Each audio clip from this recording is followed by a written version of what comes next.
Down the mic. Where did we go last night? Mike.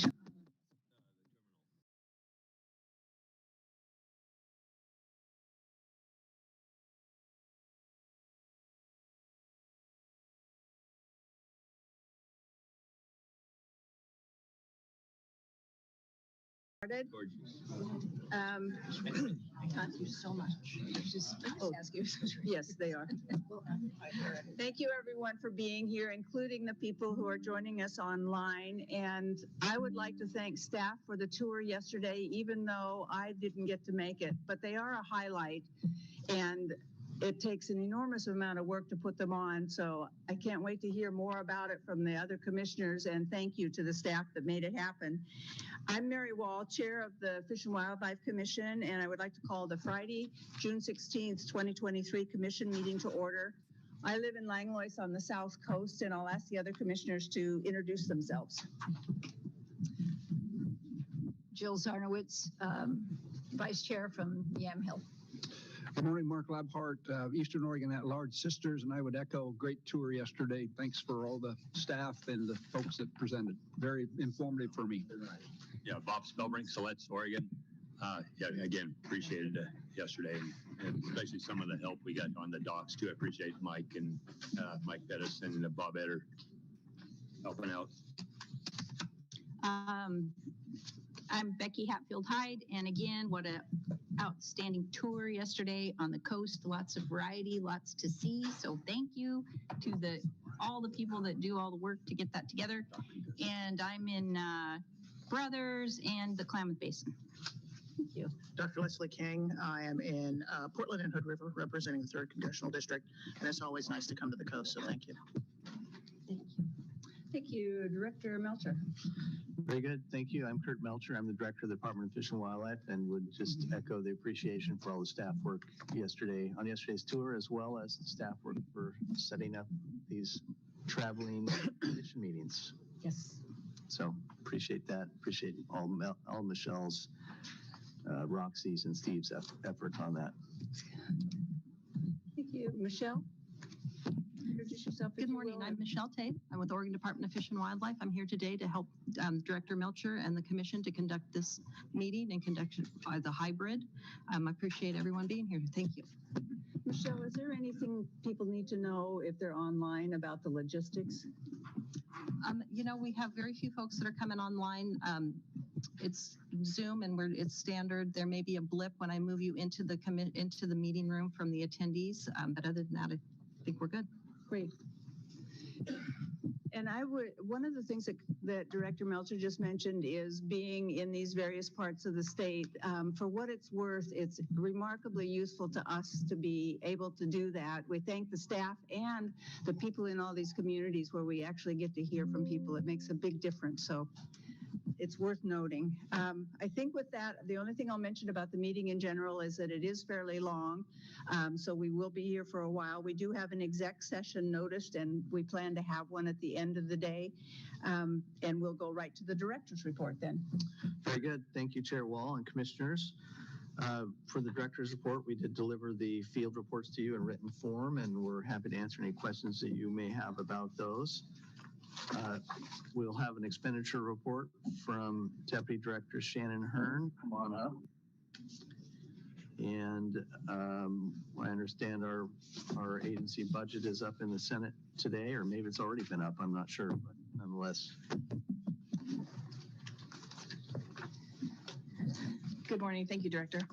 Chair Wall, Vice Chair Zarnowitz, members of the Commission, thank you for allowing me to do the expenditure report again for you this month. For the month ending April 30th, 2023, ODF&W's unrestricted cash balance finished at $51.9 million, and restricted cash came in at $55.6 million, for a total of $107.5 million in ending balance. Unrestricted cash therefore fell $6.4 million from the prior month, while restricted cash balance essentially remained the same. I've been saying for a significant period of time, we are going to see this trend reverse. I even put it in writing this month. We did see strong sales in May. We also got several large federal invoices in, and so we do expect when I report in August to see that upward trend. We actually are already seeing it. Last month, Vice Chair Zarnowitz asked for kind of an update on where we are with license sales trends. So I put in a graph for you there in a summary. I won't go through it all, but we did have a very successful controlled hunt draw. May is always a good time to kind of check in. You're halfway through the year. Of course, you need a license to draw. So the bulk of our sales will happen from January to May. I also have mentioned in the past, it's really tricky these years after the pandemic to really look at what our sales trends are, because of course we saw a big increase when people had more time. Their lifestyles changed quite a bit due to pandemic practices. So in the summary, not only do we look back at year 2022, which was still a pandemic year, we also look at a 5-year average. And it's really critical to compare to the year 2019. And so we are still seeing overall, over the 5-year average for most license types, we are remaining up. We're still trending steadily or slight increase. Within our license types, we have a lot of churn. We'll see people age into a Pioneer license, and so they're no longer buying a sports pack because of the price break. We'll see people year to year decide that they have more time to hunt, so they will buy a sports pack. Some years they'll just buy a combination license, some years. So it's really hard to kind of determine overall with all our license types. In each segment, how we're recruiting in youth, first generation, second generation, third generation hunters. But overall, the trend has been good.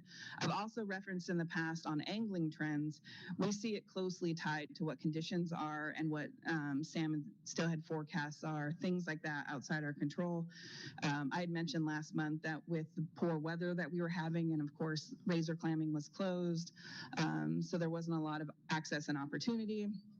We saw that trend reverse in April. So of course, we're seeing finally good trends in angling sales for this year. And then last, I was going to talk about the 23-25 budget. We, of course, had our work sessions in the subcommittee and the committee, allowing the bills to be moved to the floor. And so we are seeing our budget bill get scheduled in the Senate now that they are back holding floor sessions. We anticipate by early next week at the latest, those bills will be finalized. So that's good progress for our budget bill.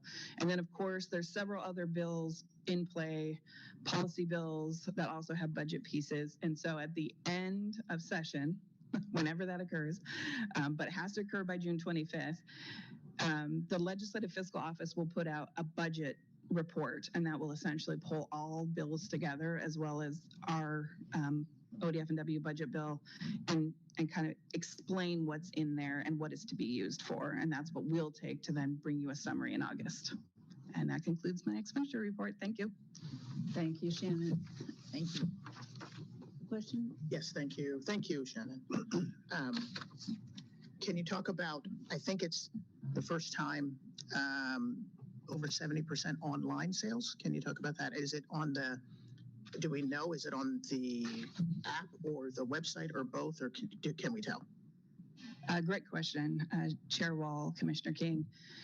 Yes, so when you purchase, you have to be on our online platform. The app will take you to the online platform, but it actually won't allow you to buy a license on there. It just really holds your tags and displays them. So fantastic question to ask. So we know that 70% of folks that did either get a license or apply for controlled hunts, that 70% who did that in this last period all did it on the online web, which means for folks who aren't as educated as you are, that leaves only 30% of the customers that we served either going to agent, a store, and getting it there, or coming into our office, or maybe handling some business by phone. But this jump into the electronic world is surprising even us.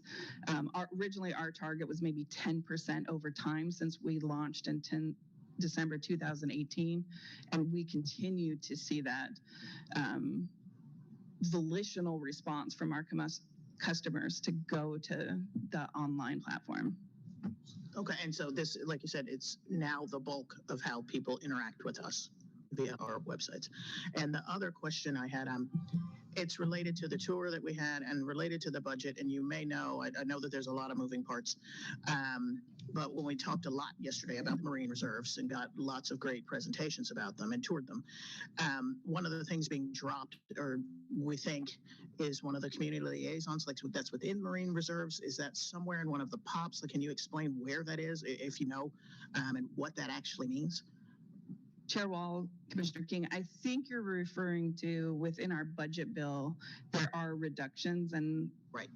I think there's one of them is a reduction, and that's one of the mandatory ones you had to submit. Is that, am I understanding that right? But that it was like you have to prove 10% that you're reducing or something? yeah, thank you. That's helpful.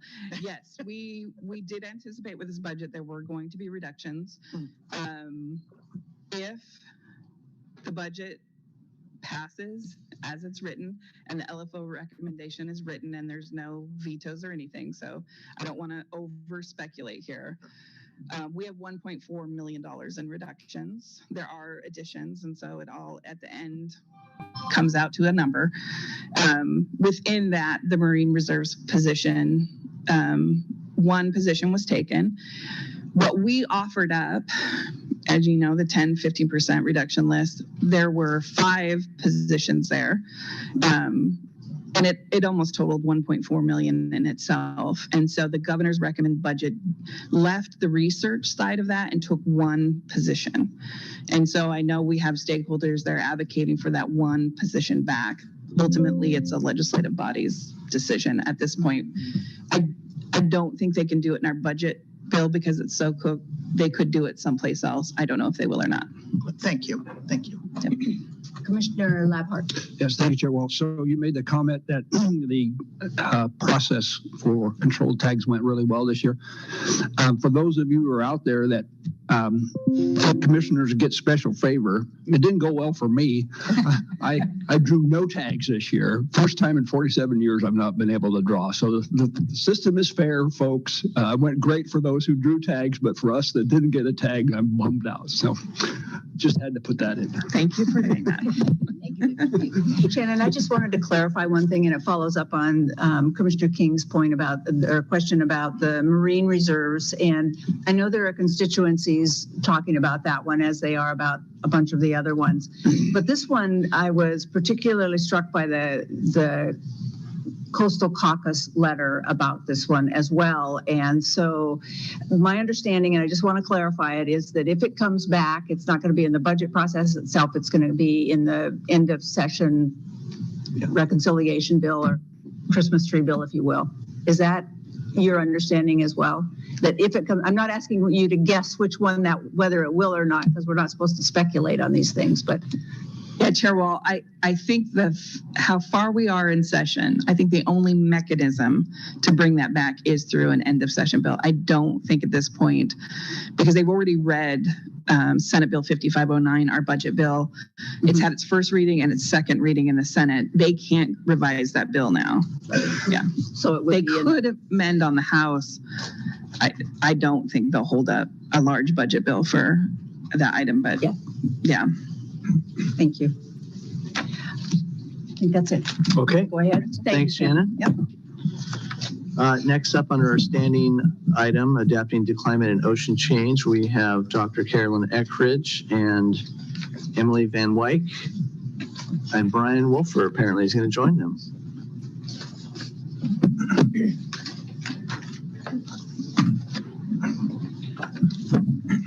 Good morning, Chair Wall, Vice Chair Zarnowitz, members of the commission, Director Melcher. I'm Brian Wolfer. I'm the Acting Wildlife Division Administrator, and we're pleased to have the opportunity to talk to you this morning as part of the Adapting to Climate and Ocean Change report, and have Wildlife Division staff share some information about managing amphibians in a changing climate. So, as the Director mentioned, we have Emily Van Wyk.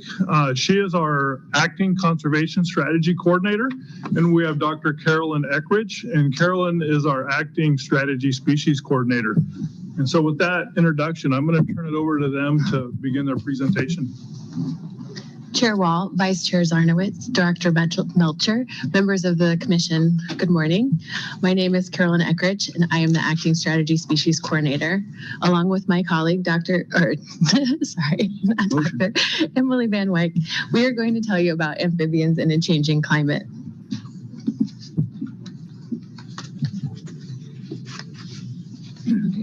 Is it this one? Oh, there we go. So we don't often talk to you about amphibians, but when we are thinking about climate change, they are among the taxa that we are most concerned about. We are excited to take this opportunity to share with you a full overview of this unique group of species and how they might be affected by a changing climate. Today, we're going to start off talking to you about status and trends of amphibian species on a global scale. Then we will talk about amphibian diversity in Oregon and how our native amphibians are reflecting these global trends. We'll then talk about why this group of species is especially vulnerable to climate change and where there are opportunities for targeted conservation action. We'll talk about challenges and limitations when managing and conserving these species and projects that ODFW and partners are engaged on.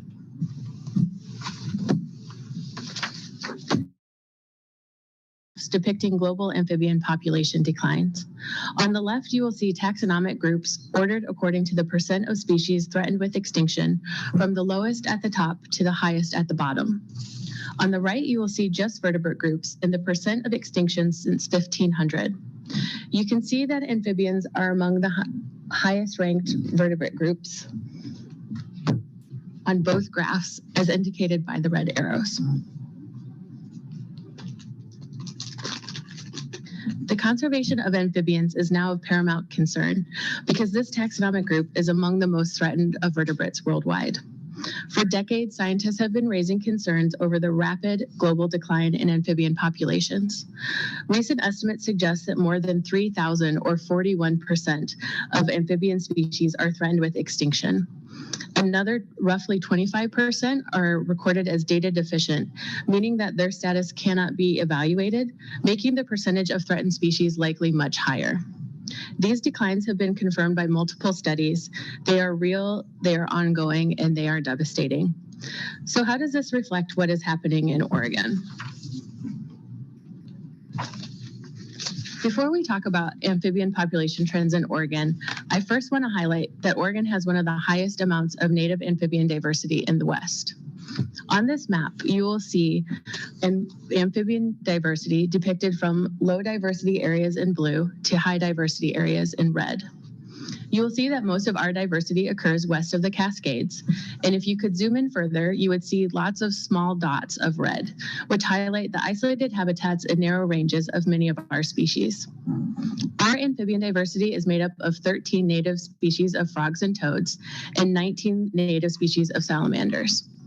These species represent several functional groups, including stream-associated amphibians such as the coastal giant salamander and tailed frogs, terrestrial breeding salamanders such as the Oregon slender salamander, and pond breeding amphibians such as the Oregon spotted frog. These are just a few examples of the diversity of amphibians that we have here in Oregon. Unfortunately, our 32 native amphibian species are reflecting the same trends that we have seen on a global scale. Of our 32 native frogs, toads, and salamanders, 17 or 53% have been identified as strategy species or species of greatest conservation need. 6 species are strategy data gap species in 1 or more ecoregions, meaning that we don't have enough information available to accurately describe their current status. 1 species is federally listed and 3 are under review for federal listing. So why might we be seeing these declines? Threats to amphibians are varied by species and ultimately complex, but when holistically looking at amphibians in Oregon, we see some issues that rise to the top. I'll first discuss habitat loss, as we have seen a precipitous loss of suitable habitats across the state, leaving small isolated patches of habitat. Even when our habitats are restored, our plans don't often account for amphibian needs and may not provide the microhabitat needed to support these populations.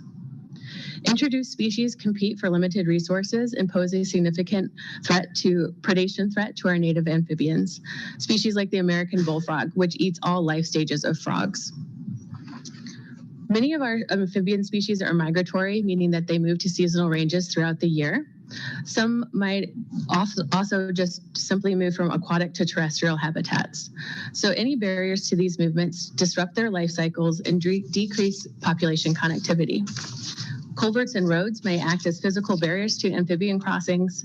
Other barriers include patches of unsuitable habitat, such as disturbed areas, or low moisture and low humidity can make these areas impermeable to amphibians. We also have a lack of data, and without information, we cannot act for these species, and we cannot include them in our conservation planning. And of course, climate change, which is the great multiplier and what we're here to discuss today.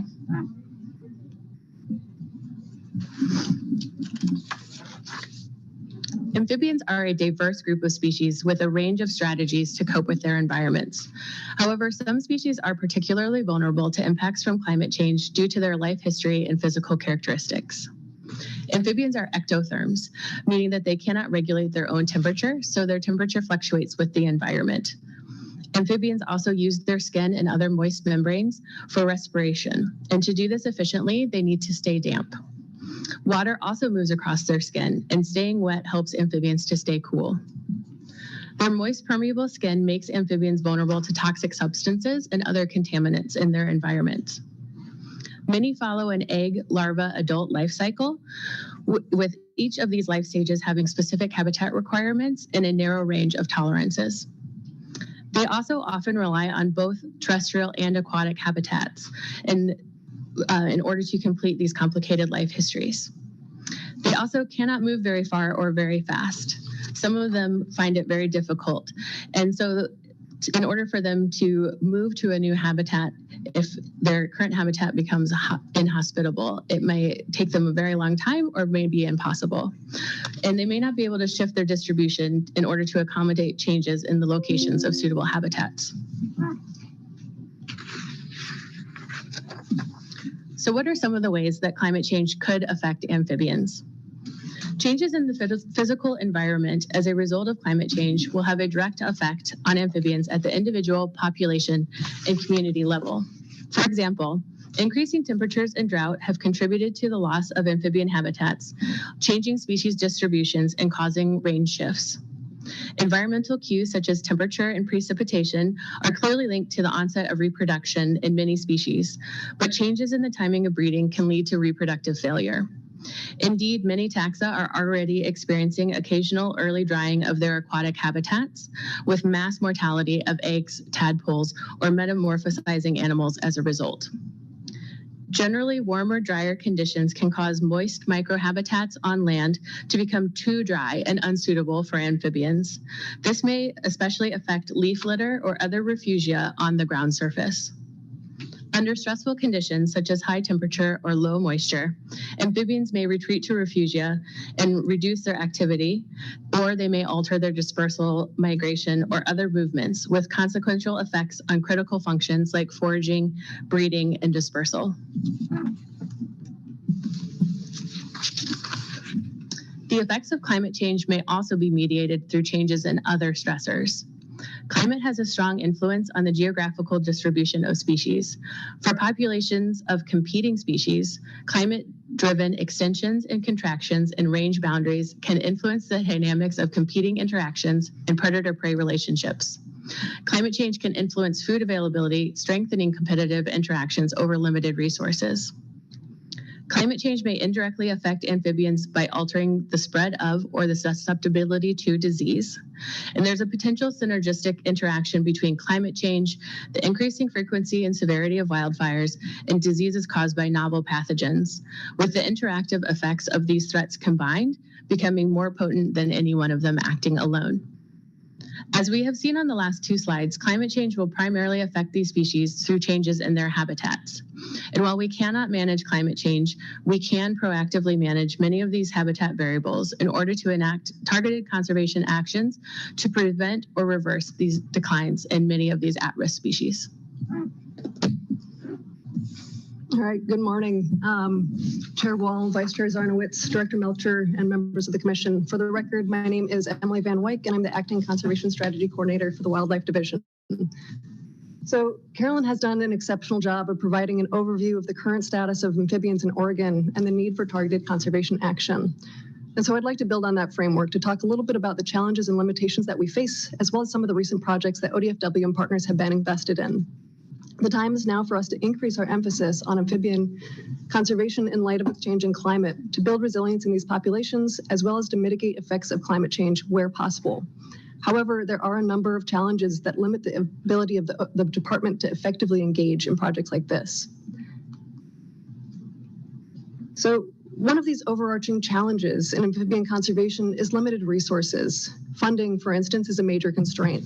And across the region, that's a common theme. There are few dedicated funds that are available that support amphibian-focused research. Pittman-Robertson funding, or PR grants, aren't available for amphibians or reptiles. And PR grants are a main funding source for most of our wildlife areas and our research staff. And so what this means is that those staff are precluded from using those funds to support amphibian work, even if there's interest, even if there's capacity, and even if there's need. External funding options are broader, though our partner agencies are similarly limited. However, recently we've seen some changes. Things like the OCRF and the PFA are providing new opportunities for the state to take a leadership role in funding and implementing needed research, monitoring, and restoration projects for amphibians. Staffing is another resource limitation. Our district staff are juggling many priorities, and it's really hard for them to add in more projects. We do have 3 permanent field staff who are charged with working with all of our strategy species, including amphibians, but they're stretched thin and cover vast geographic areas. Another resource limitation is in-house expertise, and this is shared by many Western states. Very few Western states have a full-time state herpetologist, and ODFW is no different. For a lot of these species, data limitations are pervasive. Data to support listing decisions for amphibians might be sparse, outdated, at the wrong spatial scale, or poorly replicated. Even observational information is limited for some of these species, let alone reliable status and trends. As an example, the Rocky Mountain tailed frog, which is a strategy species in the northeastern part of the state, has maybe a couple dozen observations in our consolidated wildlife observation database. Without an estimate of their status, data deficient species like this can easily be overlooked in conservation planning and resource allocation. The life history traits of amphibians really don't make it easy on us to close these gaps. So their cryptic life history, as well as their low densities, limit our understanding of distributions and population sizes, and it increases the cost for monitoring. Many of our salamander species are fossorial, which means they spend most of the year underground. And so unless the weather conditions are just right, we're not going to see them. Where we found success is through partnerships. And for us and partners to address these climate-related threats to amphibians, we need things like baseline information on their current distribution. We need an understanding of how existing threats on the landscape might be compounded by effects of climate, and we need readily accessible information describing status, trends, threats, and vulnerabilities for each of these species. So with that in mind, I'd like to give 3 examples of some of the project that ODFW and our partners are currently working on to provide some of this information as a baseline for us to then take steps forward into climate resilient actions. So the first one is gathering occupancy data for foothill yellow-legged frog. This is a stream-dwelling frog native to Oregon and California, and its life history is very closely tied to hydrologic conditions, making it vulnerable to climate-related impacts to water timing and quantity. This species was recently assessed for federal listing by the U.S. Fish and Wildlife Service, following significant declines noted in California and regional declines in Oregon. Before I go too far, we'll look at this map. The yellow there shows occupancy currently, yellow and brown. And the purple are historic locations where we surveyed and did not find foothill yellow-legged frogs, or we weren't able to survey. And so what that map shows us is that we found more frogs in more places than we anticipated. When we started this project, the information describing occupancy of the species was spotty and outdated, and we really needed this type of up-to-date information to help inform our understanding of the current status of the species in Oregon. This project was funded in part through a Good Neighbor Authority grant with the BLM, and was a collaborative effort with federal partners. Through this grant, we were able to bring on additional staff and grow the capacity to do this range-wide survey in Oregon to determine the current status. This kind of project is a model as we look ahead towards increasing climate threats to already vulnerable populations of amphibians and a potential increase in the need for data to support management decisions like this. So in December of 2021, the species was listed in California, but due in part to the work done here, was not listed in Oregon. Another collaborative project that we've been working on in partnership with the USGS is looking at high lakes and stocked fish. So we're working together with the USGS to gather information on the interaction between these native amphibian populations and stocked fish and non-native fish in the high lakes. Data describing these interactions becomes more and more important as climate effects like changing water regimes and increasing temperatures reduce the resilience of our native populations to other impacts such as predation by non-native fish. We do stock alpine lakes to provide quality angling opportunities, and high lakes in the Oregon Cascades are a well-loved recreational resource for fishing, camping, and many other uses. At the same time, these lakes provide essential habitat for montane amphibians in Oregon, including multiple strategy species like the Cascades frog, western toad, and northern red-legged frogs. And they host the greatest diversity of native amphibians of any western mountain range. These high elevation aquatic ecosystems are experiencing rapid change with increasing temperatures, wildfires, and other climatic stressors. And while we know that some introduced fish can affect the survival and reproduction of native amphibians, we currently don't have data describing those interactions between these non-native fish. And we need that data to support the balance of recreational opportunities and conservation needs as climatic conditions continue to shift. This project evaluates a new method for quantifying biodiversity and resilience of aquatic systems as they experience this environmental and climatic change. And through this project, we'll build a baseline for evaluating the response to drought and other climate stressors like wildfire. The first phase of this project was funded through the OCRF and work is ongoing. A third project is species status assessments, or SSAs. So we've mentioned several times throughout this presentation as a key limiting factor the lack of data describing the current status of amphibians in Oregon. And another component of that is the lack of accessibility of the data we do have. So we're currently working on developing these SSAs for special status amphibian species. These will provide Oregon-specific information all in one place, allowing us to keep better tabs on how populations are doing, data gaps for each species, and help us prioritize so that we can better conserve these species. These SSAs describe general biology and ecology, habitat requirements and availability, and threats and environmental stressors for each species specific to Oregon. Further, each SSA includes species-specific information on climate vulnerabilities. This kind of detailed, accessible information on each species is needed and will be available to help ODFW staff integrate species-specific needs into restoration plans and comment letters and other projects as appropriate. This is also a tool that can facilitate development and implementation of projects for these species that are meaningful. These SSAs will help support the department with the upcoming strategy revision and help us determine which species are most vulnerable when considering impacts from climate change. So as the State Wildlife Agency, we're charged with protecting and enhancing Oregon's fish, wildlife, and habitats. And while amphibians are not what we may have historically seen as the flagship species for ODFW and the way that we engage with the public, they are critically important to the health of our ecosystems. As we consider opportunities to reach new and diverse audiences and engage in the story of why wildlife conservation is important to all Oregonians, amphibians are a taxa that represent more accessible, tangible ways to engage directly in wildlife conservation. Many of us have had that familiar experience of being out in Western Oregon and seeing a Ruskin newt or waking up to a chorus of Pacific tree frogs. And interactions like those can be a door to connecting with wildlife.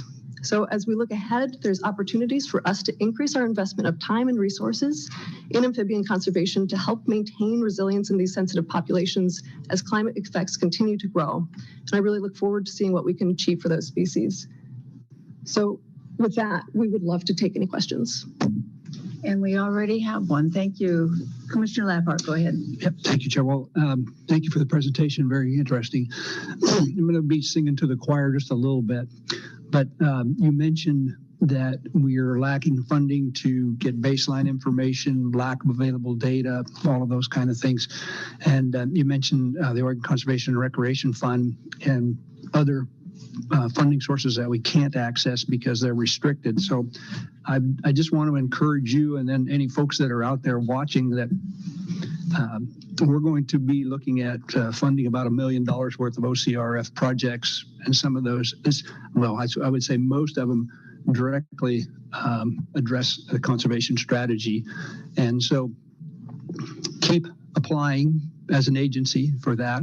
And then I would also encourage you, the Oregon Watershed Enhancement Board has significant funding for these kinds of projects also. And I would like to see more conservation strategy work done by the Oregon Watershed Enhancement Board, which I also sit on. So keep doing that, and we'll try to find some more funding for you to do this, because you can't implement the conservation strategy without having the baseline data to be able to make intelligent science-based decisions. So hopefully the legislature provides the funding for continuation of the Oregon Conservation and Recreation Fund. And I'm pretty sure OWEB's going to get full funding this year. In fact, they're going to get increased lottery funding. So there's going to be some dollars there. So go after those. We need to implement the conservation strategy, and this is a way to help do that with those two funding sources. So, thank you. Vice Chair. Yeah, I don't have any questions right now, but I do want to say we have a pond below our property. It's on our neighbor property, and last year that pond almost dried up. It had been a incredible rough-skinned newt pond that migrated up the hill into our woods. And we have a culvert, and they would always, the ones we saw, cross the road. So we had to, our driveway. So we had to make sure that we didn't run over them, which sometimes happened. But this year, even though we had a wet spring, we saw none. And rough-skinned newts, you know, like you said, everybody just thinks, oh, they're everywhere. You know, you go fishing in a little lake and you catch rough-skinned newts instead of fish. But they can be significantly impacted. And both the forest was very dry, as well as the lake or the pond was dry. So, and we used to have a lot of, we have a little pond next to our deck. And we used to, one year, it was full of red-legged frogs. And this year we ran over a red-legged frog, and that's the last one we saw. So I see what's happening. Wow. Thank you. Commissioner King. Thank you, Chair Wall. Thank you for your presentation.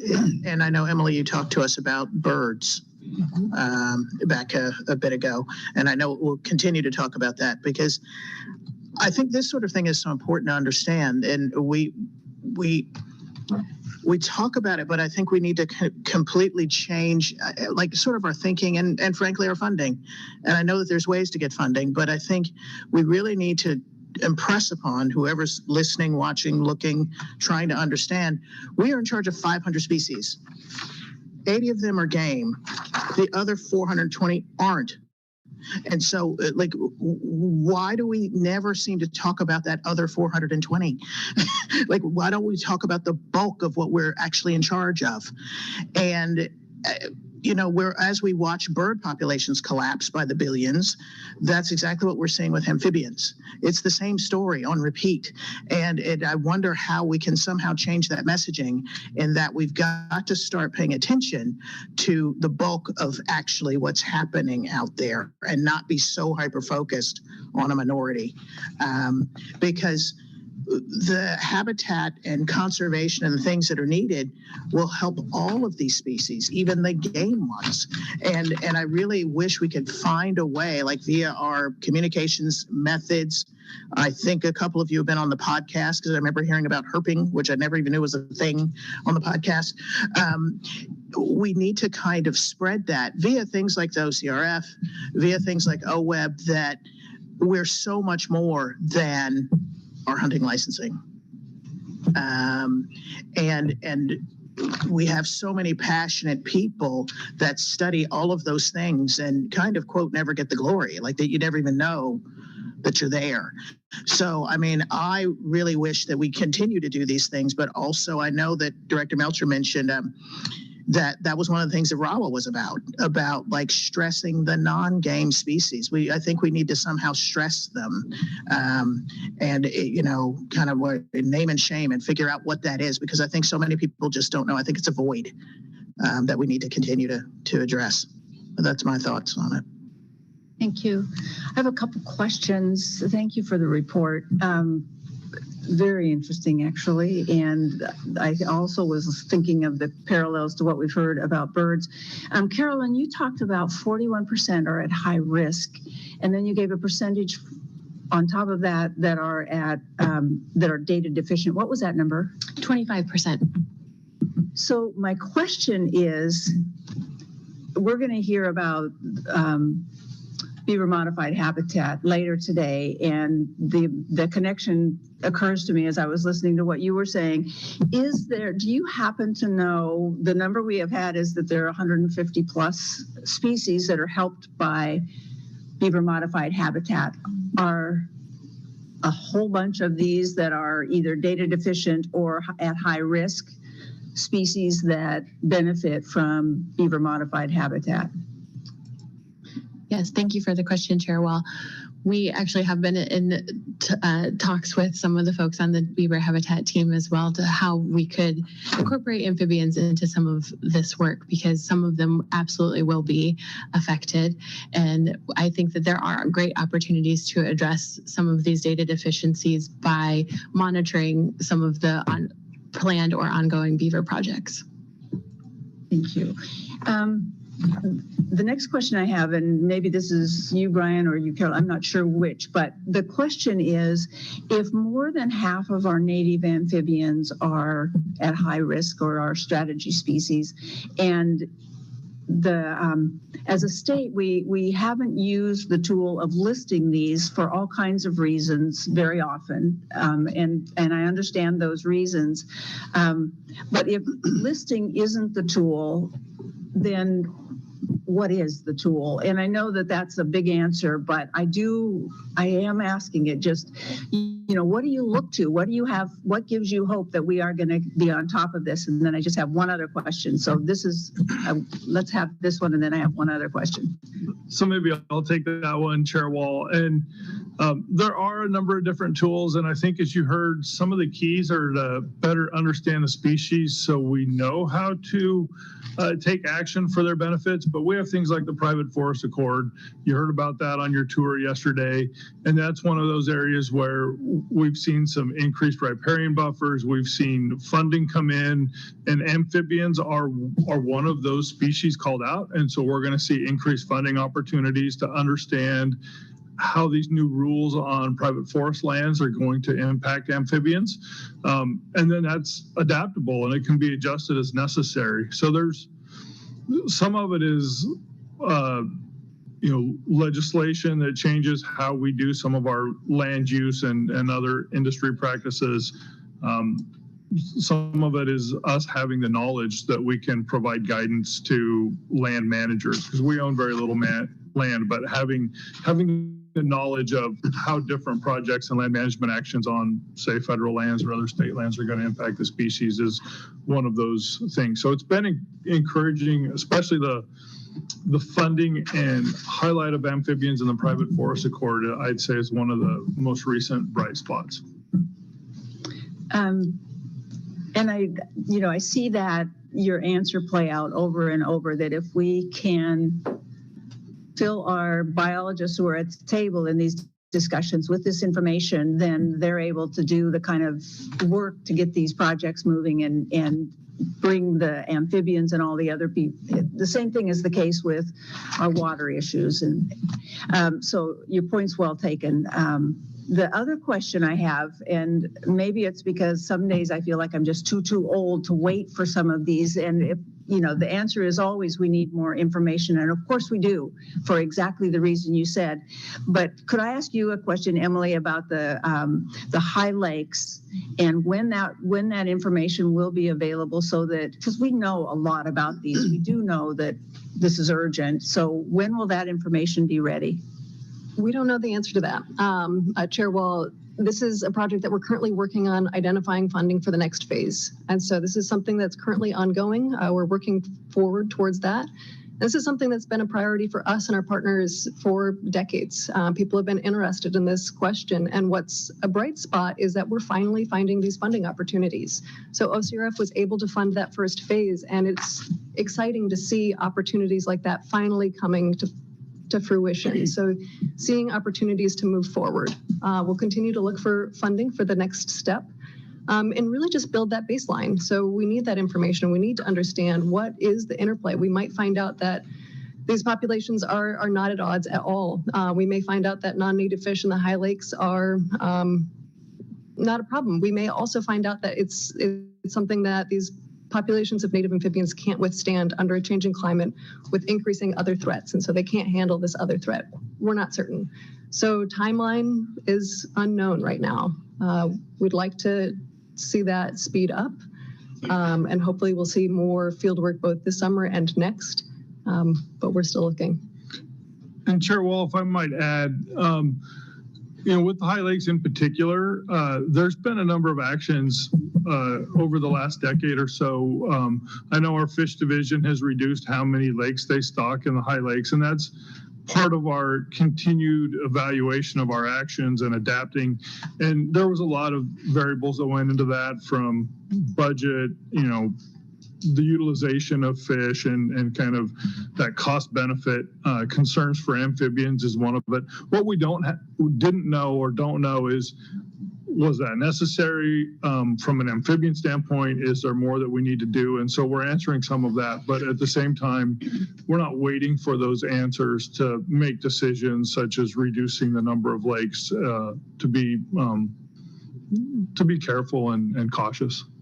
Thank you. Good point. Thanks. I think we have another point, and you all heard Commissioner Labhart talk about the other sources of funding. So yep. Bet you'll get some knocks. Go ahead. Yeah. Back in the 1980s, when I worked in Washington, the Forest Service got upset with the department up there for planting high lakes, and it stopped for a while. And I'm just wondering if because the Forest Service, those are on Forest Service lands primarily. How is the Forest Service involved in this? Do they have a concern? There was even a concern that there might have to be an EIS back then in order to plant the fish. And also, are the Forest Service participating in these studies? Because it seems like it would be important for them to participate. So I might start before I kick it over to Emily, but Chair Wall, Vice Chair Zarnowitz, we do communicate with the Forest Service, and the Forest Service is a multi-use agency, kind of pulled in a lot of different directions. And so you do have the recreation side, you have some of their other more biological side. So with some Forest Service staff, there are concerns. With others, there's also emphasis on the recreation and bringing people in to enjoy. So it's a little bit mixed, but we have regular communications with them, both at the leadership levels, but then at the field level with our field staff, both our fish biologists and our wildlife biologists, coordinating on activities, discussing things like fish stocking and high lakes. In terms of their involvement with the most recent studies, I can pretty much assure you they're involved, but I'm going to let Emily answer that portion. Chair Wall, Vice Chair Zarnowitz, absolutely. We're in conversation with the Forest Service on many of these projects, oftentimes through the ISSSP, which has a lot of S's, and I always forget what all of them stand for, and I'm so sorry. But we have the places that we find success are when we're partnering with our federal partners, with our non-federal partners. And so in order to move any of these conservation projects forward, we're working with with the team on the other side of the table. So we're talking with the Forest Service about what their priorities, finding where they line up, as well as with the BLM, with the U.S. Fish and Wildlife Service, with the USGS. So those partnerships are really critical to making any sort of movement forward. Okay, thank you. Thank you all. Very good. Thank you. Thanks. Next up, Commissioners, we have an update on ODFW's 3-year action plan for beaver modified landscapes. We've got Davia Palmieri and Adrian Everett. This is a little bit of a continuation, perhaps, of some of our discussions yesterday, because we had a lot of beaver modified habitat discussions yesterday as well. Sorry, I missed those.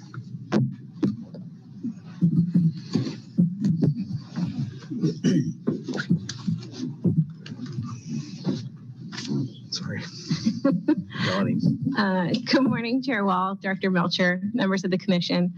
For the record, my name is Davia Palmieri. I'm the Acting Deputy Director for Fish and Wildlife Programs for 2 more weeks. I'm really excited to be here today to present an update on the department's 3-year action plan for beaver modified landscapes.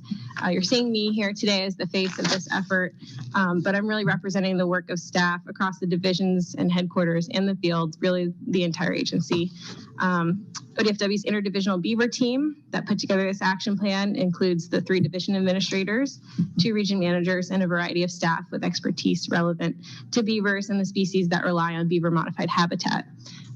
Also joined by Adrian, who has been serving as our interdivisional beaver coordinator in the director's office for more than 6 months now. She's helped document the action plan and is coordinating implementation of that plan along the way.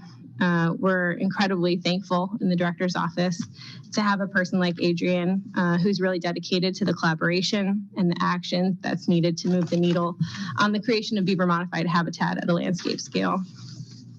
We'll also be joined in our presentation by Steve Mimala, who's the manager of the North Willamette Watershed District, and by Phil Milburn, who's the manager of the Malheur and Klamath Watershed Districts. They'll be talking about action plan items that are underway in their watersheds right now. So I'll start the presentation today. Oh, I'm supposed to advance the slides. With some background and reminders of why we're here today, what's led to the creation of this plan.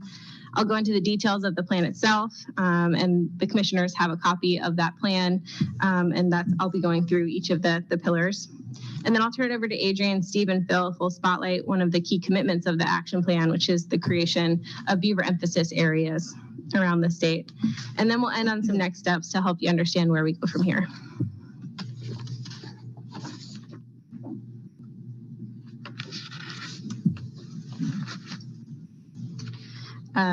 So as a reminder, the Commission formed the Beaver Management Work Group in early 2022 to provide recommendations to the Department for beaver management on federal lands. Their recommendations from the work group were presented to the Commission in May of 2022, and then the department came in front of the Commission in August later that year to discuss our intent for meeting the recommended objectives. The recommended objectives for the work group are on this slide for your review, and I hope you'll see those reflected in the action plan as we go through it today. At that August meeting, the Commission provided direction to the department to support the work group's recommendations and integrate the recommendations into ODFW programs and overall advance beaver modified landscapes. The Commission also asked the department to follow back up with the work group within 6 months of that August meeting. So we did that in March of this year, and to report back to the Commission within 10 months, which is what we're doing right now. We met with the Beaver Management Work Group on March 6th of this year, and since that time, we've considered the work group's comments in finalizing the action plan that you see today. Also, since that time, we've started work on the key landscape level commitment of the action plan, which is identification of the beaver emphasis areas. Adrian, Steve, and Phil will talk to you about action on those emphasis areas at the end of this presentation. I really see this like this timeline here as our moment to close the chapter on the Beaver Management Work Group, which had sort of a narrow focus on federal lands, and open the next chapter of the Beaver Action Plan, which is a more holistic look at how we can achieve landscape level change through beaver modified habitat. So I'll switch now to the details of the action plan. As I mentioned, the creation of the plan was catalyzed by the Commission's direction for deeper integration of the work group's recommendations into our work. We've been thinking of this as coalescing our existing beaver-related actions and stimulating momentum for the creation of more beaver modified habitats in Oregon. The action plan integrates and builds on existing beaver-related priorities in multiple cross-divisional efforts, like the ones listed on this slide, including fish conservation and recovery plans, the Oregon Conservation Strategy, and most recently, the Private Forest Accord. The overall goal of the action plan is for ODFW staff to take action in the next 3 years to accelerate the restoration of beaver habitat and beaver modified habitat at a landscape scale in Oregon. If we've been successful, we expect to see more ODFW staff engaged in restoration that benefits beaver and beaver modified habitats, and more partners feeling like they have the tools and information needed to make a landscape scale impact. I want to be clear that this is a goal for the department, and the action plan is commitments from the department rather than for all of Oregon. There's a lot happening here in Oregon led by a variety of partners, and really this is ODF&W's contribution to that overall effort. We intend this to be additive to existing beaver-related conservation efforts around the state.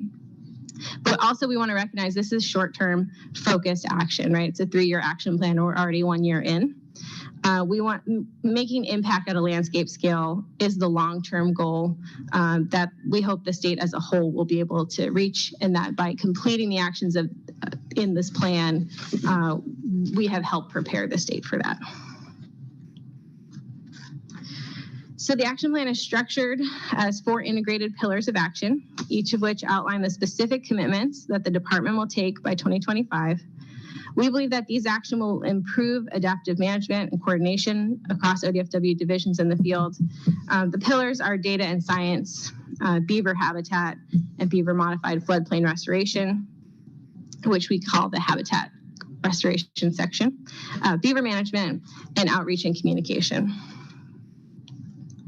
I will share some details on each of the pillars, but I encourage commissioners and others that may be watching to review the full document, which includes a committed lead staff member and team for each of the actions who are accountable for making sure those actions happen, as well as a timeline commitment for each. The actions are organized by date at the very back of the plan if you would rather view it in a timeline rather than by the pillars. So the first pillar is related to data and science. And the overall goal of this pillar is to improve our understanding of current beaver presence, constraints on beaver distribution, and the habitat needs of beavers in Oregon. Action 1A recognizes that information about beaver presence on the landscape is dispersed throughout the agency across divisions and scales. We have been an agency for many more years than 100 years. And there's a lot of data in our field offices, in fish division, in wildlife division, because beaver is a species of interest to a lot of programs. The Fur Bearer program under this action is tasked with working with our offices and programs across the state to gather the information that we have into a single location by the end of this year and review it, and to identify how best to collect that kind of information in a more standard way by this time next year. Action 1B is to identify existing protocols for signs of beaver occupancy and make those protocols accessible to all staff so that anyone wearing an ODFW logo in the field has a standard way to document evidence of beaver presence when they're in the field. So we will be doing specific beaver survey work, but if folks are out doing a fish survey, for example, they'll have a mechanism to report beaver sign that helps increase the number of eyes and observations we can gather. The protocol has already been identified, and for those that were on the tour, you met Vanessa from the Department of Forestry, and she's helped identify that protocol. And staff are currently testing it in the field right now. By the beginning of next year, we'll roll that out to all staff and communicate to external users as well, so that anyone in the field would be able to collect this data in a way that will add up in our database and be able to, be an integrated set of data. By doing this, we hope we can maximize the number of people collecting uniform information about beavers. Action 1C is to select at least one drainage in each of the department's 10 watershed districts as a beaver emphasis area and assign a staff lead to coordinate all of the other commitments in this plan in those areas. I'll gloss over this a bit because Adrian will be addressing the details of this action. But for now, I'll say that these areas are where ODF&W staff will go above and beyond our current work around the state related to beaver.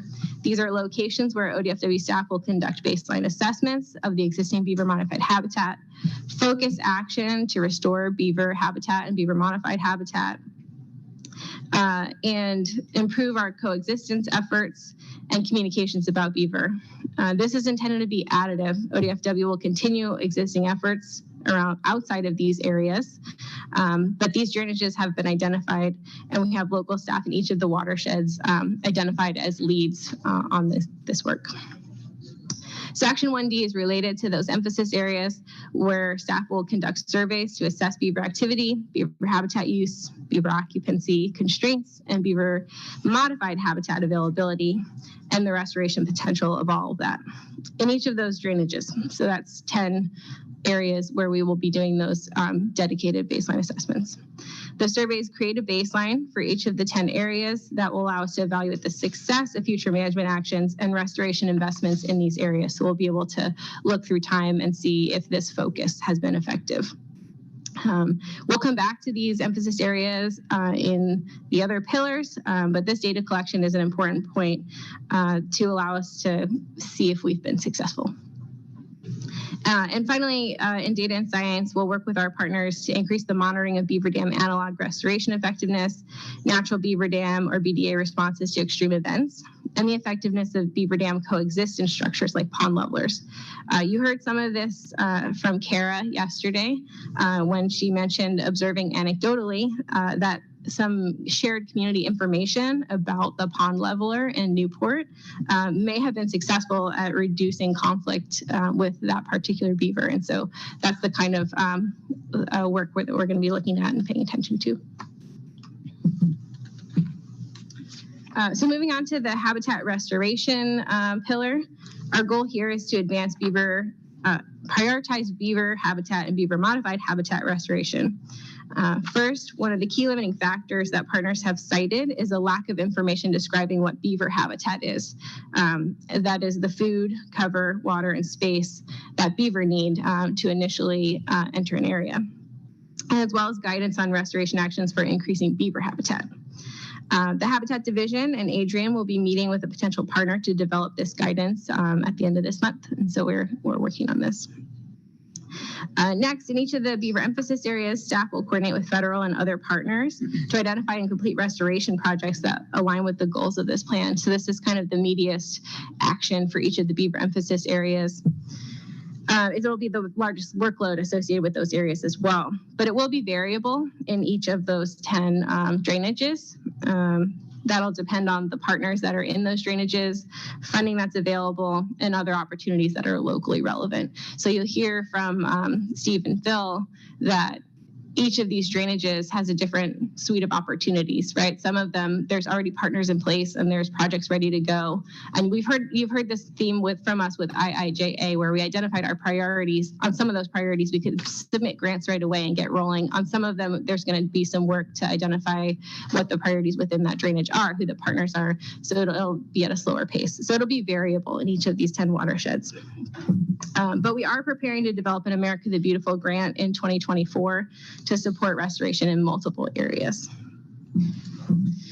Another action that we have completed already in the action plan is addressing a barrier that our partners have identified in the fish passage rules. So those rules adopted in December by the Commission increase flexibility for fish passage at beaver flow devices. And so that action has been completed, and we'll be paying attention to if that's actually making a difference for restoration projects. And finally, the action plan includes a commitment that the department will emphasize beaver modified habitat actions in the upcoming revision of the Oregon Conservation Strategy, which is due to the Fish and Wildlife Service in 2025. Staff will be assessing the representation of beavers and beaver modified habitat in the current strategy and incorporate the best available science in the 2026 revision to make sure that that is an emphasis.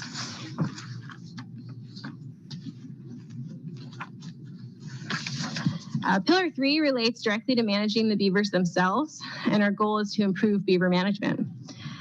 First, our commitment is to create a new database for tracking beaver conflict issues, to support efficient complaint response and adoption of non-lethal coexistence strategies when there is conflict.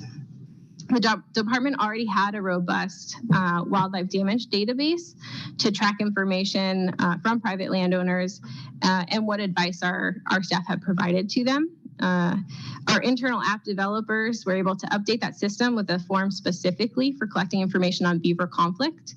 That form is already in use by staff and generating information on when and where conflict is occurring and how our staff are supporting that response. Returning to the beaver emphasis areas, we plan to coordinate with partners to identify and pursue opportunities for advancing beaver coexistence strategies. Not every watershed has a specific beaver biologist like you met here in Newport yesterday. So focusing action from our biologists on beaver coexistence within the beaver emphasis areas is an opportunity to see if we can have that add up to a landscape scale response for coexistence. Action 3C similarly commits the department to implement beaver coexistence strategies as laid out by the provisions of the Private Forest Accord, so very specifically on private forest lands. And finally, we've already implemented a new beaver harvest reporting requirements in the 2022 fur taker regulations. This new reporting requirement includes where beaver were taken, the landownership type where beaver were taken, and the intent of the trapping, whether that was to address a damage complaint or was for the fur or other reasons. This will inform the department and commission on responsible trapping management in the future. It allows to understand the intent of beaver trapping, the interests of that activity, and allows to see change and trends through time that might trigger the need for different management approaches.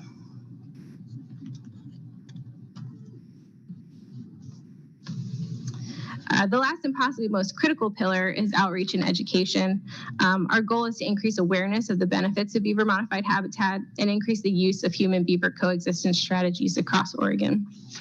Action 4A is a commitment to a statewide communication science study to develop, refine, and test engagement strategies for working with private landowners to increase participation in beaver habitat restoration and increase adoption of non-lethal techniques for dealing with conflict.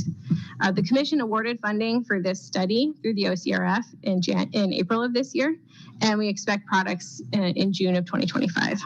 The OSU Cooperative Research Unit recently hired the postdoc who will be completing this study. I think he started last week. Action 4B is to support a suite of partners who are developing manuals and guidebooks related to beaver habitat restoration. There's 4 specific projects here. Multiple OCRF grants have already been made by the department over the last year to support these projects that will bring benefits to all of the proponents of beaver modified habitat in the state. Action 4C is a direct recommendation of the work group related to outdated information in the Living with American Beaver document on our website. We have removed the inaccurate information from the document, but delayed a full revision until September of this year because there is legislation pending that would remove beaver from the predatory animal definition, thereby changing the management framework in a way that we should capture in our update to the Living with American Beaver document. We'll know the final fate of that bill within a week, along with our budget and other things like that. And so once we know what that framework looks like, we will be updating that document completely. And the final commitment of the action plan is one for further collaboration and partnership with anyone who is interested in restoring beaver modified habitat at the landscape scale. The existing forum hosted by ODFW was put on hold while the work group was underway. And Action 4D is to reestablish a beaver coordination forum. As I mentioned earlier, the action plan is an opportunity to sort of close the work group chapter and open the action plan chapter. The first convening of a new forum will be the time to discuss the best way to create a productive space for sharing information and collectively making progress towards increasing beaver modified habitat at the landscape scale. We expect participation in the forum to be self-selecting and voluntary, but an invitation will always be extended to members of the work group who want to stay engaged with us, as I assume many of them will want to. We hope that it'll be a broader group of researchers, managers, landowners, whoever really wants to be a part of that conversation.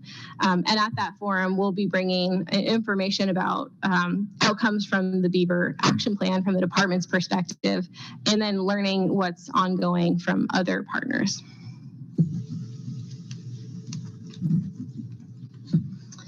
I want to end the presentation, my presentation, before I hand it to Adrian, by highlighting a section that's at the beginning of the plan that we've called our community of practice.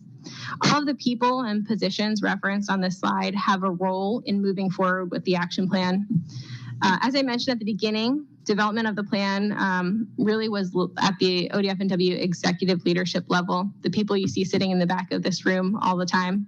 The primary drivers of implementation will be our Fish and Wildlife team, who is listed here on the slide as the very first group. This internal group includes executive leadership, along with ODF&W's watershed managers and program managers from all 3 divisions and the regions. And everyone else on this list works for that group. That's our highest level managers, and they're going to be the owners of this document and ensuring that we meet the commitments that we've set out. I really want to emphasize that our intent is for this to be implemented by all of the departments, fish, wildlife, and habitat staff, and that really is already underway. You know, it's a three-year action plan, and we actually started as soon as we started writing it. So we've finished it while we've already been moving through the commitments of the plan. So with that, I'll hand it to Adrienne, and she's been coordinating across the entire agency on development as well as implementation of the plan, and she'll be talking in detail about the beaver emphasis areas. Thank you, Davia. I can do it if you want. Okay, you're good. Thank you, Davia. Chair Wall, Vice Chair Zarnowitz, members of the commission. For the record, I am Adrienne Averett, Acting Interdivisional Beaver Coordinator. As Davia mentioned, this spring, our staff spent some time, did some deep diving to really define these beaver emphasis areas within each watershed based on opportunities for addressing Oregon Fish and Wildlife conservation priorities and other ecological concerns, improving the basic habitat needs for beaver, opportunities where we could cross-pollinate and leverage our community of practice in the wildlife, habitat, and fish side of the house to get our expertise in the field together.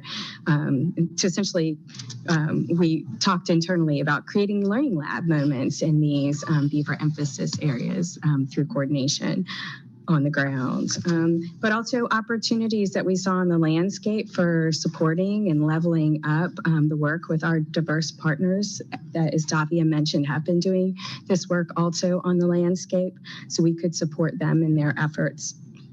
And other site-specific, local watershed district-specific considerations. The fruits of that labor are depicted here on the map. These are the watersheds where the department will focus its staff efforts to implement the actions in this plan: collecting beaver data under Pillar 1, restoring beaver habitat and addressing the key conservation issues caused by our altered riparian, floodplain, and wetland habitat conditions. Advancing, that's Pillar 2, advancing opportunities for human and beaver coexistence under Pillar 3, and associated with Pillar 4, collaboration is a key component of these beaver emphasis areas. So really increasing our collaborations with interested knowledge partners to advance beaver modified landscapes in Oregon. As Davia mentioned, beaver emphasis area work will occur with existing staff capacity and resources in the beginning, as we start this process, and rely on 100% voluntary partnerships to build our beaver knowledge base and begin this work. But this is work that as we've discussed, is in the beginning stages of finding funding through various sources to also level up and build momentum for this work into the future. And it's additive to the existing work that we're also doing outside the beaver emphasis areas with our partners to create new to support ongoing projects and or create new opportunities for beaver-focused areas across the landscape. We're really excited about the opportunities these beaver emphasis areas present. Our staff are excited about this opportunity for targeted action orientation to advance the goals of our plan in the near term, but again, to advance our conservation goals in the long term, thinking of our plan as being a successional process, and we're just in the beginning stages of that.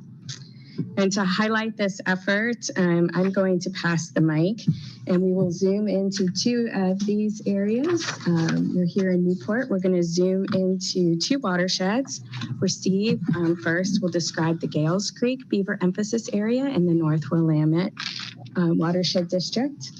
And then we will zoom into the South Fork Sprague River Beaver Emphasis Area, and Phil will describe the work on deck there. Thank you. Thank you, Adrian. Chair Wall, Director Melcher, and members of the commission. Hold on, you're really quiet in the room. Michelle's going to adjust the volume. Speaker, I think. Going through the speakers.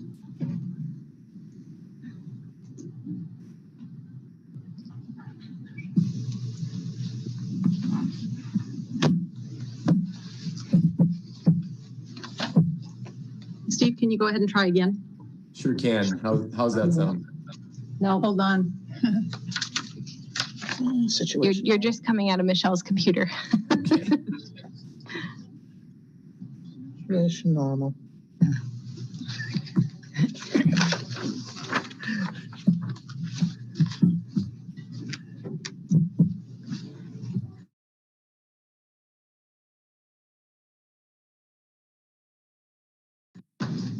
Okay, try one more time. Oh, okay. How does that sound now? Much Great. better. Thank you. Okay, great. Chair Wall, Director Melcher, members of the commission, I'm calling in today from Clackamas to introduce you to the Gales Creek Beaver Emphasis Area. This is the area selected by the North Willamette Watershed District to really focus our beaver conservation actions and do our part in implementing ODFW's Beaver Action Plan, which we've been talking about this morning. We selected this area for a number of reasons. First of all, there's some ongoing initiatives that already have some momentum behind them. There's some great opportunities for partnerships. And also because of the location and some of the interesting features of this landscape, there's an opportunity to help a lot of species if we focus on beavers. The Gales Creek Beaver Emphasis Area is located west of Portland. It's on the east slope of the Coast Range and drains into the Tualatin and eventually into the Willamette. Half of the property is in industrial timber management. If you look at the map, the light green coloration is representing the Tillamook State Forest, owned by the Oregon Department of Forestry, and the light yellow is owned by Stimson Lumber. As I mentioned, that's over half the land base is owned just by those two owners. So if I could have the second slide. That ownership creates some really interesting opportunities for partnership. We've already talked to biological staff with Oregon Department of Forestry, such as Vanessa Petro, who was mentioned earlier in the talk. Oregon Department of Forestry is going to be a full partner involved in restoration, monitoring, all of the different activities that we'll be trying to implement on their lands. Similarly, Stimson Lumber, a private lumber company, has agreed to allow ODFW staff onto their property to conduct beaver surveys. USD APHIS Wildlife Services has recently hired a non-lethal beaver biologist for Western Oregon. We've bought about $10,000 worth of supplies at this point to kind of accelerate the pace of non-lethal coexistence strategies for living with beavers. Within the Tualatin Basin, there is a group called the Tualatin Basin Beaver Strategy Group. This group's already been meeting for a couple of years. They've been gathering information, distributing information, basically trying to promote beaver coexistence strategies already. We've reached out to them and have formed relationships with the Tualatin River Watershed Council, the Soil and Water Conservation District, and Clean Water Services. We're continuing to reach out to the Wetland Conservancy, which is also a partner in that group. Finally, in terms of partnerships, one of the groups we're very excited about working with is the Oregon Trappers Association. We're hoping to bring them in as just another knowledge base and some interested parties. And in our view, beaver trappers in Western Oregon have some of the most on-the-ground information on beaver habitat and beaver habitat use. And so we want to make sure that we don't overlook them and bring them into this process as well. In terms of conservation, this area has a lot of opportunity. 46% of the Gales Creek Conservation Opportunity Area, 46% of the beaver emphasis area is within the Gales Creek Conservation Opportunity Area that's been identified in our conservation strategy. That conservation opportunity area specifically lists 32 different strategy species that could benefit from work in this area. In particular, we have some animals that will specifically benefit either from creating more beaver modified habitat or some of the habitat improvements we might do to increase beaver habitat for beaver. This will include western painted turtles, northwestern pond turtle, obviously slower water with large wood in it. It's going to be very good for our turtle species. Yellow-breasted chat, and probably a whole association of riparian associated songbirds will benefit from some of the plantings that we might do to improve beaver habitat. Finally, game species such as the coastal cutthroat trout. Large wood, slower water for juvenile habitat will be obvious benefits for those animals. And as mentioned earlier, just tying into the previous talk on amphibians, improvements in this area will also likely improve habitat for red-legged frogs. We also, on a staff perspective, have some folks that are very excited about the project. In the lead in terms of implementation will be our district fish biologist, Mac Barr, and our district wildlife biologist, Ben Kate. They'll be co-leads, and I'm here talking to you today, but really those folks will be doing the on-the-ground implementation of this work in Gales Creek. So with that said, I'll turn it over to my colleague, Phil Milburn. Thanks, Steve. Chair Wall, Vice Chairs Arnowitz, members of the commission, good morning. For the record, again, I'm Philip Milburn, Klamath and Mount Hero Watershed Manager. The Klamath Watershed staff chose the South Fork Sprague River as our initial beaver emphasis area. This 82,000 acre watershed overlaps 2 Oregon conservation opportunity areas, contains 87 miles of perennial streams, and is almost evenly split between public and private land. There are multiple threatened and endangered and Oregon conservation strategy species, both aquatic and terrestrial, that would benefit from the expansion of beaver modified habitats to more parts of this watershed. Next slide, please.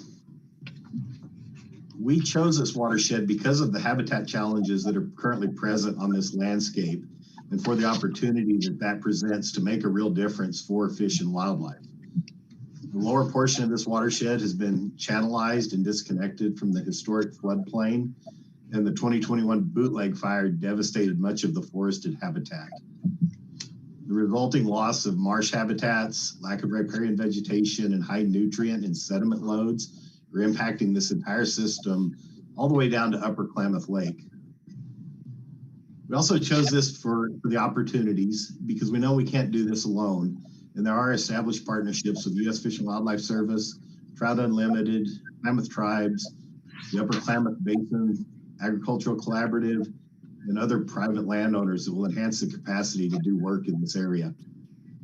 This work also dovetails very well with other efforts, including the Klamath Focal Area for the Bipartisan Infrastructure Funding, the Klamath Integrated Fisheries Restoration and Monitoring Plan, and the Upper Klamath Basin Watershed Action Plan.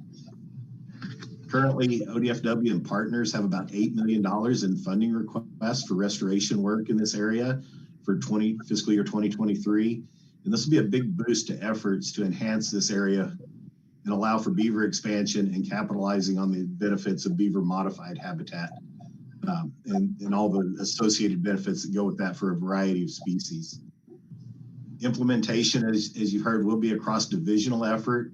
And we've identified Bill Tenniswood as our assistant district fish biologist and Jeremy Webster, who's the new private forest accord biologist, both based out of Klamath Falls, will be serving as our co-leads for this effort. And that's all I have. Thanks so much, Phil and Steve. Commissioner Hatfield-Hyde did not prompt the Klamath Watershed District to choose that area. I promise. I feel like, man, you guys are reeling me in here. Exciting. So I wanted to end the presentation. Many of the, I wanted to end on the next steps. There's a short section at the back of the plan that summarizes and next steps.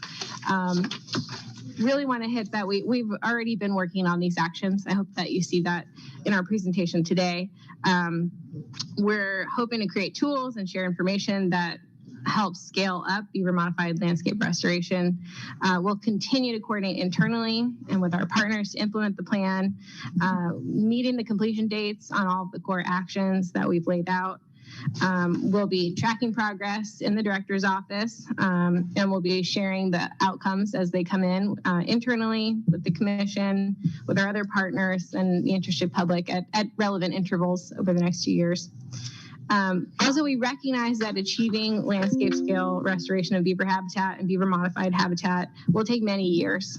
But we're excited about the opportunities that the plan presents to focus in the near term in ways that will help expand our collaboration and expand the entire state's capacity to do this work. So when we've completed the actions in the plan, Oregon will have a better understanding of current beaver distribution and the opportunities for beaver modified habitat uplift, and we'll have made progress towards restoring beaver modified landscapes and the ecological benefits that they provide to Oregon's native fish and wildlife species. So thanks so much for your time and attention on this issue. Thanks to Adrienne for her commitment to this work and being willing to take the lead on this. And thanks so much to Steve and Phil for joining us today. Thank you both, and to Steve and Phil too. And it made me even sorrier that I missed yesterday's tour, hearing all of this. It looks like we have a couple questions already, and so let's start with Vice Chair Zarnowitz, and then he was first. Okay, Commissioner Labhart. Okay, thank you, Chair Wall. Phil, I have a question for you. Did you say $8 million for funding for that project? Chair Wall, Commissioner Labhart, that's the ones that I'm aware of that I've seen come across my desk. There could quite possibly be more, and this ranges from monitoring beaver dam analogs that were installed immediately post fire of the bootleg to floodplain reconnection projects and riparian work. So it covers the suite of stuff, but that's just what I'm aware of. Okay, I'm curious where the funding came from. It's a mix of funding requests. ODFW put in a $1.3 million ask through America the Beautiful, the Upper Klamath Basin Ag Collaborative, Klamath Tribes, Trout Unlimited, and others have various requests in to the Bipartisan Infrastructure Package, or IIJA program, for funding. Those are the two primary sources I'm aware of right now. Okay, thank you. Thanks. Go ahead, Vice Chair, and then Commissioner Hatfield-Hyde. Yeah, thank you. Excellent presentation, and as they always are with staff. And I'm glad you fleshed out the forum for me because that isn't in the document very well fleshed out, and that'd be great to have that a little bit more description on that still in the document. But I do have a question. How are we going to, or the department, how is the department going to reach out or let people know about participating in this, and at what points in the process? Is there a strategy for notifying people in general? Chair Wall, Vice Chair Zarnowitz, can you clarify notifying people about the forum or notifying people about the action plan? Both. Yeah, the action plan I know is, anybody who's on the email list for commission actions will have seen that. But for the forum, as this process goes forward, how are we going to let people know who might want to sign up at different points along the way, as opposed to be there all the time? Sure, Chair Wall, Vice Chair Zarnowitz. For the overall plan and the actions, each action, I think, will have its sort of own outreach and engagement opportunities depending on what it is and who the audience might be. And so you've already heard for the beaver emphasis areas, that's going to be really local outreach on specific restoration opportunities, partners that are working already in those areas. So it'll be variable and it'll depend on the action. I think for the forum, we haven't fully fleshed that out yet. Like I mentioned, there was an existing forum actually led, I think, by Fish Division that was specifically about beaver modified habitat. There's also a forum led by Wildlife Division on beaver management. So we have mailing lists associated with those, which I would expect are outdated because we've been on hold for about 3 years now on those forums. So I think we have those email lists to start with. I think we have the opportunity to populate those with network opportunities, but we have not fully decided how that will happen. Okay. So we'll hear more about that later, I guess, is your next report. And thank you very much for having some specifics through the districts, and that's much appreciated. One thing is, it's also amazing to me how many different organizations are out there. Every time somebody talks about what they're doing on the ground and how many different organizations are coordinating with them on that, whether it was from the tour yesterday or the ones that we just heard of. So I think that's great outreach in itself as well. That's all I have right now. Thank you. Thanks, Commissioner Hatfield-Hyde. Okay, well, first, thank you so much for the presentation. This Beaver Work Group plus this has gone on and on, hasn't it? This has been a long time pulling to this point. I feel like in the last 6 months, since we met in the fall, that this has come so far in getting more tangible in terms of people being able to understand what can actually happen here. And I'm pretty excited, not just because you guys chose one of my home watersheds, right? Like I didn't even know that. So thank you. That's great. But I think that to me, I like the piece in this where you're going to have conflict resolution, just like we saw yesterday when we were out on tour, how these are real places, these are real people, these are real communities with real opinions, a variety of ways. And so it was interesting to see that example of just from our tour where the community, maybe has some detractors and then there's an effort. So, I like that is a huge piece of this. I like that we are identifying tangible places. And this is the place where I think we will get probably, or the feedback that I've gotten so far, the most criticism, because people want this to happen everywhere, in every stream, in all of Oregon right now, right? So, but the reality is, for ODF&W, we have limits to our budget and our scope and what we can do. So taking advantage of those places where we can collaborate, where there is momentum, I think will create little nodes that will then grow from there. Like it creates like a place to grow from. So I know there will be people that are disappointed, but I actually think that's exciting that we have tangible places. And then I appreciate that we are going to take seriously a ongoing forum. And I would encourage us to, maybe, I don't know, is the home to that in the Habitat Division, not in one of the, one or the other. Just a thought. That's good. And then I like that there's more education. I like that in places like the example that we just heard from, what's the first watershed that we heard from just now? What? Gales Creek. Gales Creek, thank you. That you're also including the trapping community because I think they have a lot of knowledge because they've been out there on the ground with some of these critters, and it also helps build understanding about the different values that people are bringing to this right now, and including them I think is important. So geez, good job, you guys. This is, I know everybody is probably ready for us to move on. I know I am. So thank you.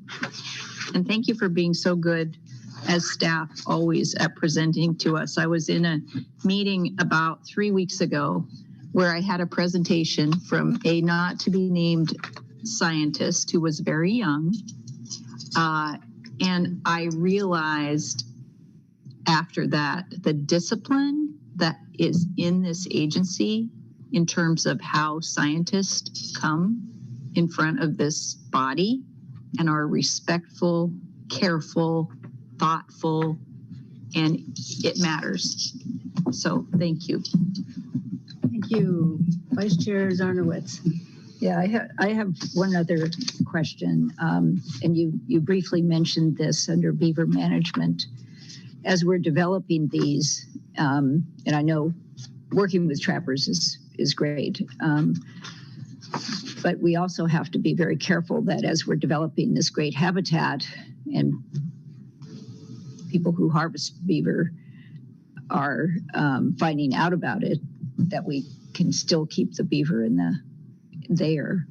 And so is there a way that has been discussed of how to be sure that we're not just increasing the harvest rate of beaver by producing more habitat and more beaver? Chair Wall, Vice Chair Zarnowitz, thank you for the question. I think the overall goal of the action in documenting more detail about when, where, and why beaver trapping occurs is so that we can document any change that comes about in the future in terms of a trapping rate or a trapping pattern. And so that we'll be prepared should that happen. Okay. And maybe I'll take that moment to reiterate for you all, habitat, habitat, habitat.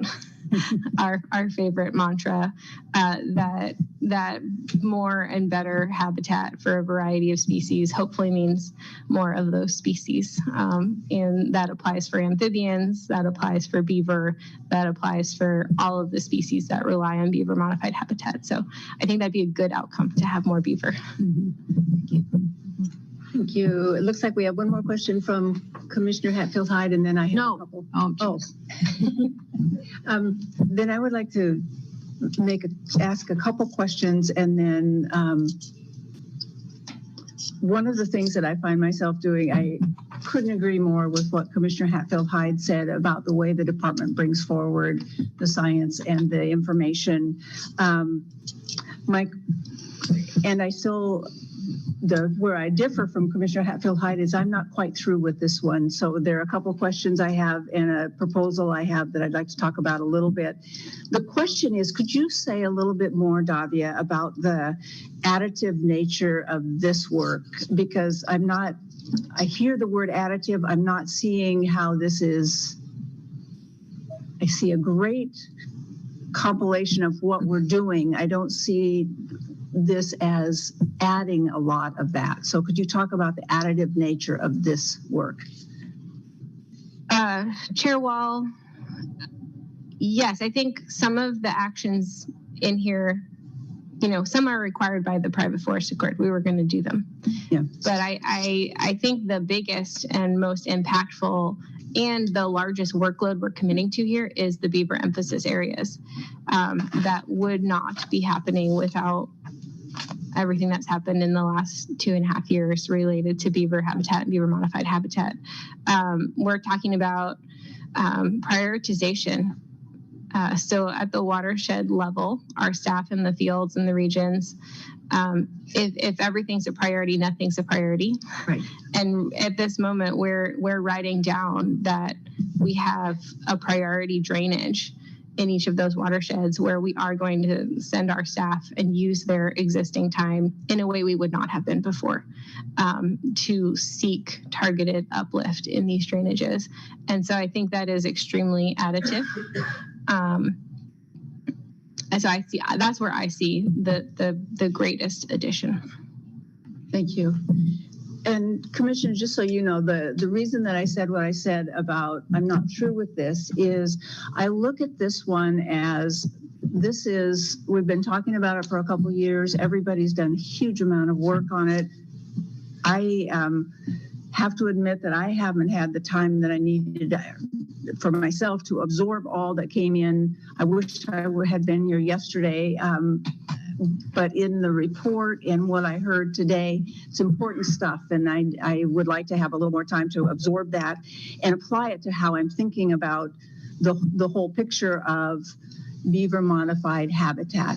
And this, I've been looking at this as we've been talking about it for a couple of years because it's so critical and it's sort of the backbone of looking at how we address landscape scale solutions instead of, we're transitioning to landscape scale management. And it seems incredibly important, for instance, to collect the data in one place and standardize the data.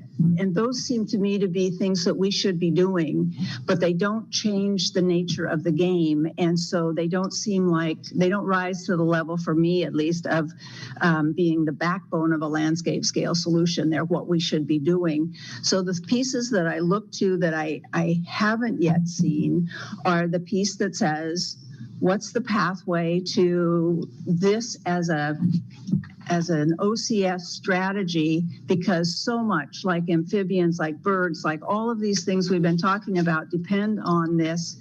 And I heard a description, and it was actually from one of the state representatives, from Representative Mark Owens, in a discussion about beaver in the legislature. And the discussion was, and he said something about, it's a bit of a surprise that he even finds himself in this position of talking about it. But what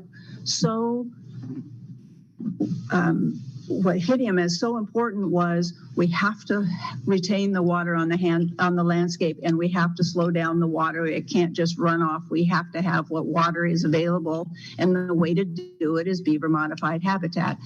And he just happened to capture that well. Other people were talking about it too. And so I haven't seen if that is such a tool for us, and it's the backbone of what this commission has been looking for in terms of landscape scale management. I haven't seen the path to beaver modified habitat as a key strategy. And the other piece is we talk about increasing that kind of habitat, but we don't really have any kind of a metric of, 3 years from now.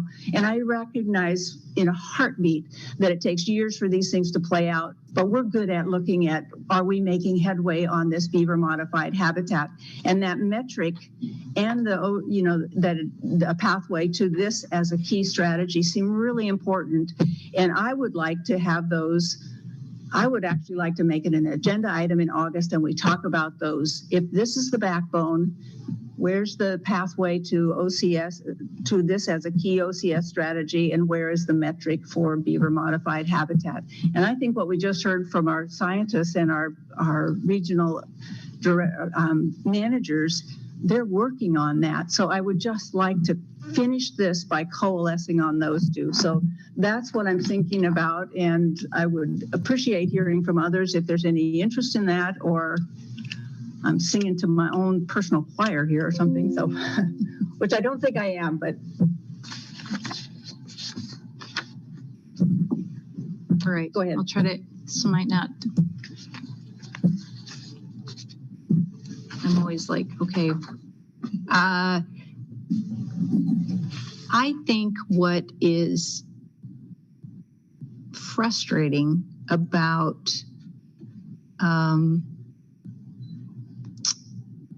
the funding for an agency like ODF&W is that we do not have the kind of funding streams built in to scale something like this. Like if you look at the projects that we're doing them in partnership because there's some existing momentum. So I just want to offer that I both agree with you that to me the most important thing we do on the landscape right now to be climate resilient and improve communities, all kinds of communities, all the communities, the foundation is the capture, store, and safe release of water, right? And holding more water on the landscape.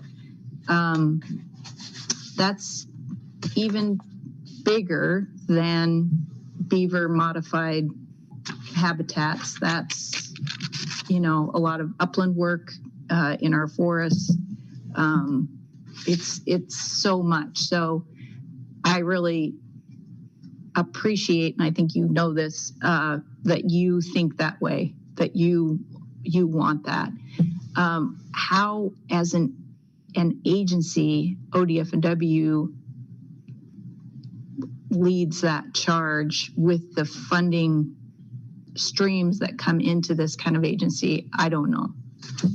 Other than these applying for America the Beautiful challenge grants, but those again are going to be you're going to get back in that box of, well, we're supporting this region, and you do have to have all those social components have to come in. Social science, hey, where's the social scientist? How do we get communities to be excited and come together? So that's, I don't know that bringing this back in August is really, I don't know if related to this, bringing this back in August, but that we should keep thinking about that because it does matter.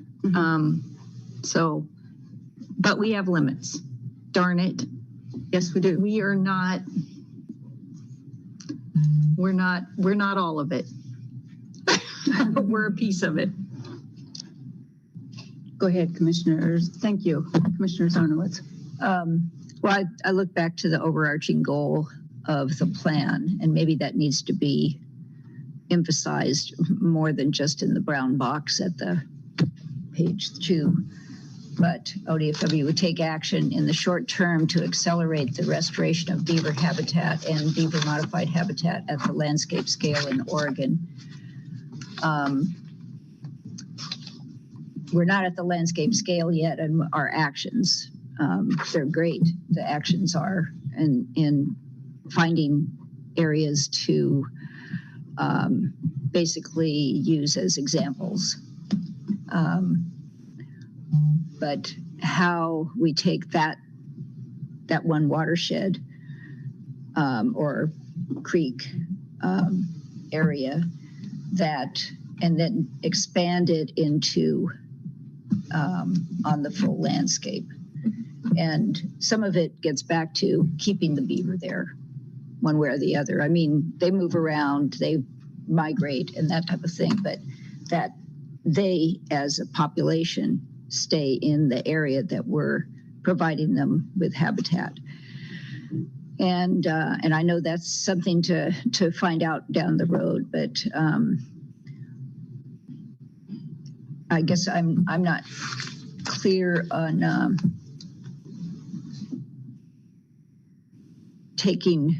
figuring out the next step, the matrix that you're talking about.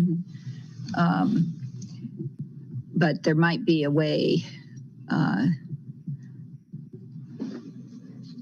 to hear from other staff who are doing things, in their watersheds. It's great to hear from the people that we did hear from, but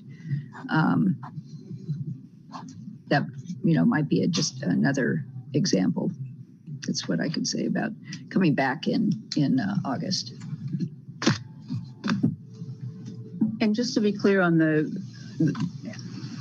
metric, and I think it is a hard thing to do, but not having any kind of a goal and not looking at it doesn't make sense to me, at least in terms of if we don't have that, maybe as a percentage or something like that, then it's hard to know if we're making headway.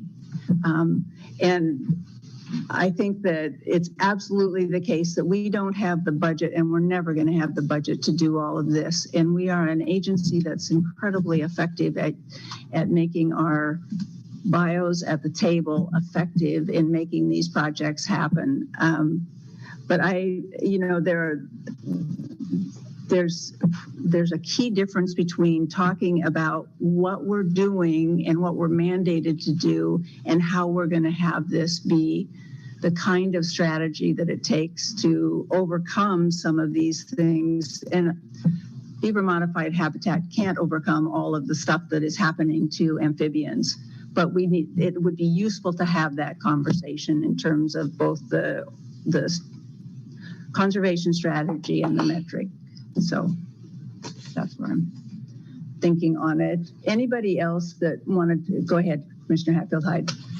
Just one other thought. I have 3 examples in the last month of beaver activity on the landscape in 3 different watersheds that I've personally observed.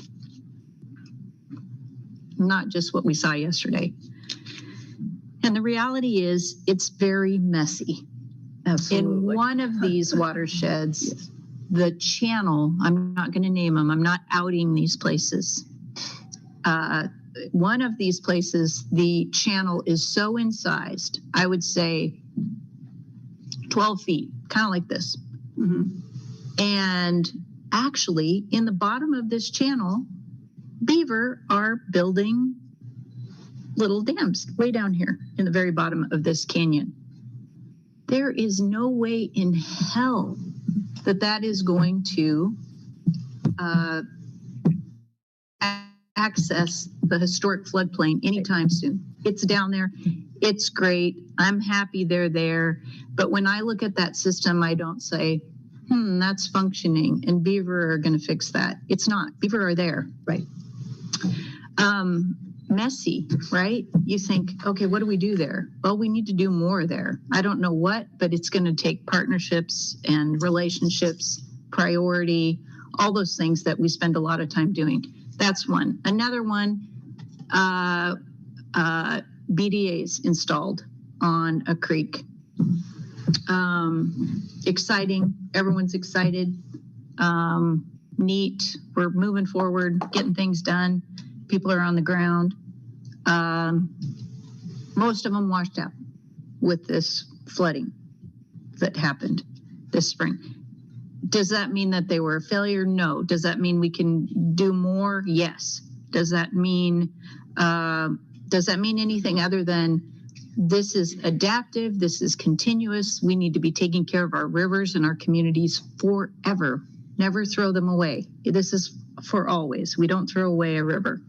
So that's another one. Another one that I know of is a situation where beavers are plugging up a culvert. There's been beaver deceivers and beaver believers and beaver whatevers, and it's creating conflict, a lot of conflict. And there's been talk about creating bypass channels and all sorts of things. And there's conflict with that. So in each of these systems, we have humans that are trying to figure out how to get along with each other. And so we can't, as much as we want to, and I think we should lay out this big vision for the state. We want the capture, store, and safe release of water. We want rivers that connect to their floodplains. It really matters. We need to get there. Beaver can be a part of that. That is all, I think, really an important vision, but how we like go beyond these emphasis areas that we've outlined in this plan, other than like little nodes of light. What was George Bush, the 1,000 points of light or whatever? I'm aging myself. Anyway, that's what we're creating, these little points. And I feel like until we are really clear on something more that we can bring, I think we're going to just confuse the agency by continuing to come back and say, you know, we didn't quite get there. Because I think we've gotten there as far as we can right now on this without something really clear that we may want to come back with. But I don't know. I don't think we're there today. Chair, oh, sorry. No, Chair, well, I was going to point out also that, of course, the action plan indicates that we're going to incorporate beaver habitat in our conservation strategy revision, which is coming soon. And that is a place where it kind of ties all these things together, amphibians and other species that benefit from beaver modified habitat. And I think we're updating you later this year on the strategy revision process. So I think that would be an appropriate time to talk about it. And then I just also point out that these beaver focal areas, and we talked about it yesterday. I can't remember if it was Kara or Sarah or somebody mentioned the fact that these are our emphasis areas, but that doesn't mean we're not going to do beaver work outside of these areas, you know, clearly. And I think that's kind of where the additive thing comes in. We're still going to be doing work outside of these areas, but we're, you know, making this focused effort in these beaver emphasis areas. So just want to point that out. And August is not that far away. Yeah. I mean, it's early August. Yeah. And also we have other items on the August agenda, and I want to make sure we want to make sure we plan our agendas, hopefully strategically. What I was going to say a minute ago, and your points are well taken, Director. If I read the room from here down to the end of this table, August probably isn't a great time to bring it back, or at least we have warned people out enough that we would rather wait.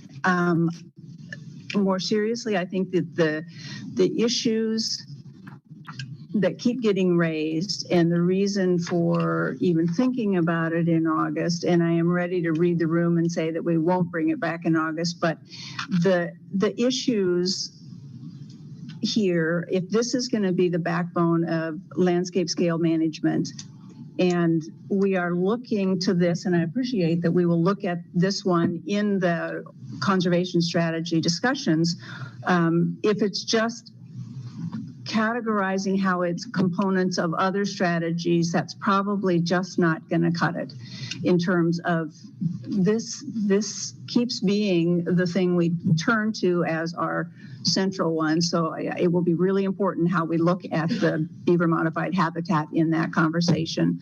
But I am ready to have that be part of those conversations, and I look forward to when we hear and I know that the Oregon Conservation Strategy was going to come back and it got bumped, so we will hear about it early this fall, I think.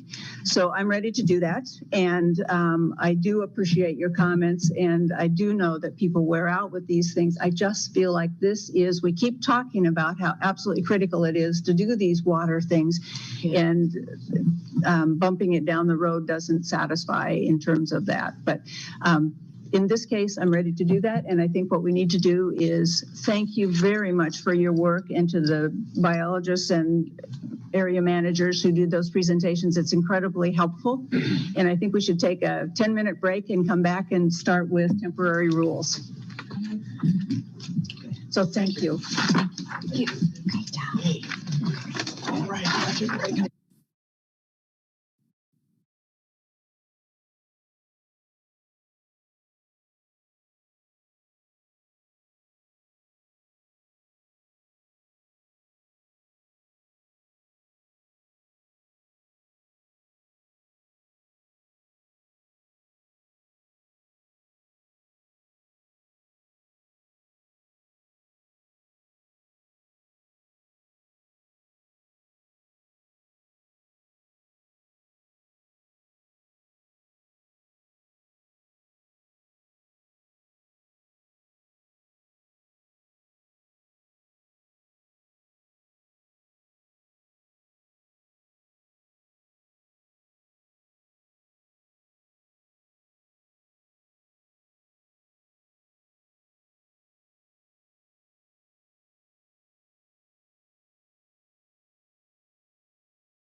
Since we're Newport here in Central Coast, where they have a lot of halibut fishery exists, I noticed that the increased recreational halibut days and bag limit in the Central Coast and the southern Oregon sub areas, that they increased that limit here.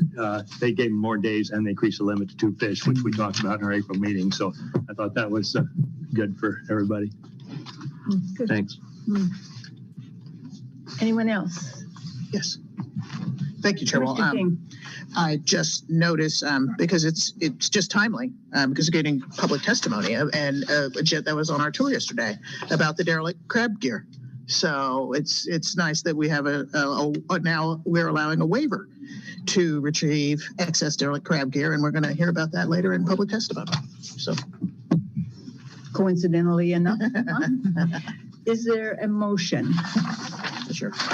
I can read a motion. I move to ratify the 14 temporary rules set forth on the June 16th, 2023 agenda. Yeah, second that. Any questions, thoughts?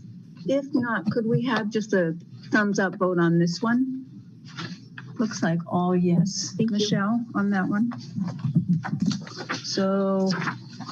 Thank you, Chair Wall. That concludes the director's report. We do have Commissioner updates. Commissioner, yes. Then we will turn to Commissioner Labhart, who will provide an update on a conference and, more importantly, on the issue that was the subject of the conference. So Go ahead. Thank you, Chair Wall. So Michelle, if you'll put up the Steve or Roxy, please. PowerPoint presentation. I have about 6 slides, about 10 minutes of presentations. While those are going up, I had the privilege of attending a Wildlife Corridors and Crossing Conference in Tucson on May 9th and 10th. There was approximately 270 people in attendance, mostly from the Western United States and Canada. And we had 7 Oregon reps that attended. Laurel Williams from Pew Charitable Trust, Sydney Bowman, who's the ODOT, Oregon Department of Transportation Passings Coordinator, of course, our own Rachel Wheat, and I'll talk a little bit about Rachel a little bit later. Michael Moore, also from ODF&W down in the Klamath area, Tyler Dungannon from the Oregon Hunters Association, Jeremy Austin from Central Oregon Land Watch, and myself. And on that chart there, you can see at least some of the representatives from the various agencies. If you could flip it for me, I'd appreciate it. Speakers included the Undersecretary of Agriculture, the Coordinator Secretary from the U.S. Fish and Wildlife Service, the Chief of Wildlife Conservation Service for National Park Service, the Executive Director of the Western Landowners Alliances, the Associate Deputy Secretary of the U.S. Department of Interior, the Deputy Director, Bureau of Land Management, Deputy Director of U.S. Fish and Wildlife Service, Parks Canada, Federal Highway Administration, high-level folks, Deputy Secretary of the U.S. Tommy Bordeaux, from Secretary of Interior, the White House Council on Environmental Quality, National Program Leader for the U.S. Forest Service, National Caucus of Environmental Legislators, Policy Director for Wildlands Conference, the Wildlife Connectivity Institute, the Western Ecological Research Center, Native Fish and Wildlife Society, the Wilderness Society, Theodore Roosevelt Conservation Partnership, Western Association of Fish and Wildlife Agencies. And the reason I mentioned all those names because it was fairly high-level people with a lot of power to make things happen. The purpose of the 2-day conference was to bring together scientists, practitioners, and policymakers to share up-to-date research, lead technical training, and discuss policy innovations regarding wildlife migration and landscape connectivity and conservation. Next slide, please. Some of the highlights from the conference regarding wildlife connectivity and crossings. In a recent survey of every state's Department of Transportation, they found that an average of 345,795 crashes with animals every year on state highways across the nation. And those are just the ones that are reported. It's estimated using modeling that this means between 1.9 million and 3.1 million crashes every year with wildlife on states' highway systems nationwide. nationwide. This does not include county roads. It does not include private roads. And as many of you may know, there's more county roads in Oregon than there are state highways. Insurance companies report that the total average cost of animal vehicle crashes in just the western states is $10.1 billion with a B per year. The Undersecretary of Agriculture said all federal agencies are to include connectivity and corridors into their work plans. Many private landowners are willing to participate as long as we work jointly with them to include their objectives and include financial incentives to help them to participate. No one entity can and should be responsible for corridors and connectivity. Wildlife use on private lands, wildlife use private lands because they want to be there because of various reasons elsewhere. The Wyoming legislature allocated $150 million over multiple years for wildlife crossings and corridors. The state of Florida allocated $1 billion for wildlife corridors, connectivity, land purchases for wildlife. Next slide, please. Now Oregon, let's zero in on Oregon. For the period 2010 through 2022, or a 13-year period, there were 73,072 deer that were confirmed killed in vehicle collisions on Oregon's highways. That average is 5,621 dead deer over a period of this 13 years. ODOT estimates that these numbers are way underreported for actual numbers of collisions. Many wildlife collisions are never reported or documented, and these figures do not include county roads that I mentioned to you before. Next slide, please. So I'm going to talk about why Oregon is definitely behind the eight ball in regarding to crossing structures. The number of dedicated wildlife crossing structures by state, by source is Pinchot, trust data. Arizona, 40 crossing structures, 4 overpasses, 36 underpasses. Colorado, 65 crossing structures. California, 50. New Mexico, 10 with the major new one under construction. Nevada, 23 major crossing structures. Washington, 30 to 40. Wyoming, 20. Utah, 50. Montana, 142. Oregon, 5. So I don't want to. Oregon is doing something, so I don't want to. There's 3 documents that I have here. One is called the Migration Matters Report, produced by the Department of Fish and Wildlife. Innovative Strategies to Reduce Cost Effectiveness of Wildlife Overpasses, produced by the USDA Forest Service and Highway Crossing Structures for Wildlife Opportunities for Improving Driver and Animal Safety. So we are doing things about it. I'd just like to highlight again that our own Rachel Wheat was asked to, was one of the 4 state agencies who was invited to talk about the work that we've done on Oregon wildlife mapping for connectivity, and she did a great job in my opinion. So the Infrastructure Improvement and Jobs Act, which became law in November, also known as Bipartisan Infrastructure Law, provides new federal funding for projects and research to reduce wildlife vehicle collisions and improve habitat connectivity. One of the key provisions of this is $350 million been dedicated to wildlife crossings pilot program, grants program, with grant funding available for fiscal years 22 through 26. Applications are open right now. They opened on April 1st and they're due August 1st. There's a 20% non-federal match requirement. That's lower in some special circumstances. There's no cap on requested amounts. The time frame for to spend. $112 million available. This cycle for 50 states. It's competitive. Eligible applicants include Oregon Department of Transportation, Federal Land Management Agencies, tribes, local governments, primary criteria or extent to which the project will protect holders and wildlife by reducing wildlife vehicle collisions to the extent to which the project will improve wildlife connectivity. Next slide.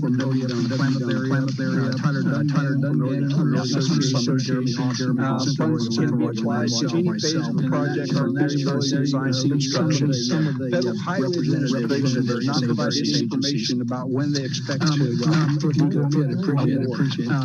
Speaker, it was a very valuable conversation. I had a chance to talk to the coordinator, highway reps from the Washington DC, U.S. Department of Agriculture, Department of Interior executives about Oregon. And I said, Oregon needs some more attention.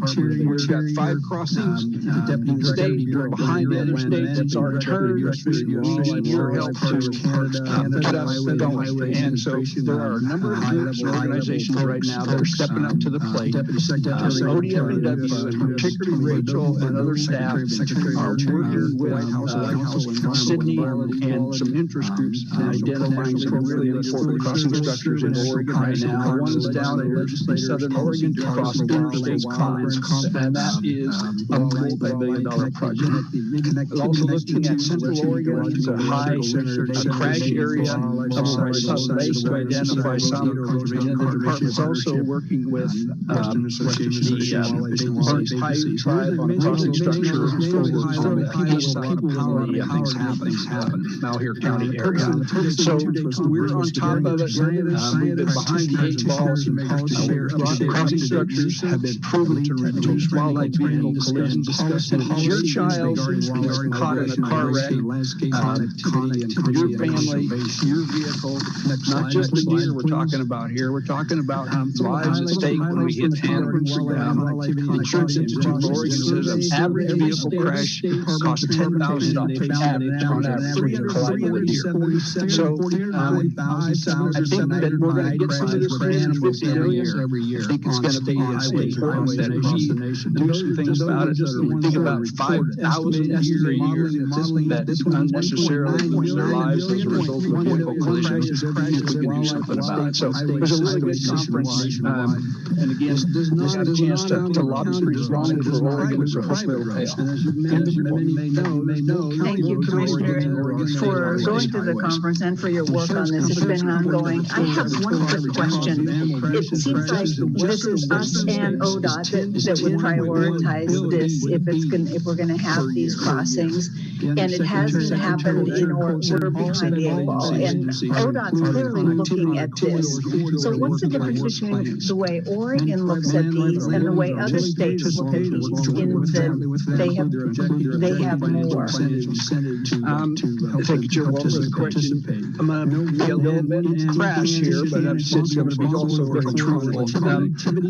I had a meeting with some ODOT officials at a very high level, regional area managers at a very high level, and with Sydney in the room and some other Fish and Wildlife staff and others. And in the past, so I'm going to make sure that's really clear. I say in the past, ODOT has put a low priority on wildlife vehicle collisions. And the reason is their main mantra is safety. It seems very counterintuitive. But they're saying in the past that they had higher priority areas for safety intersections where a lot of T-bone crashes are occurring.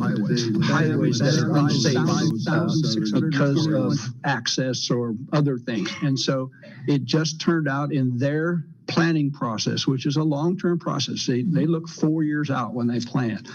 It just turned out that crossing structures were a lower priority. So I invited one of the ODOT commissioners to attend this meeting, and she was there. She's an attorney who lives in La Pine, and she also said, we need to raise the importance of this in our commission and with ODOT on wildlife vehicle collisions.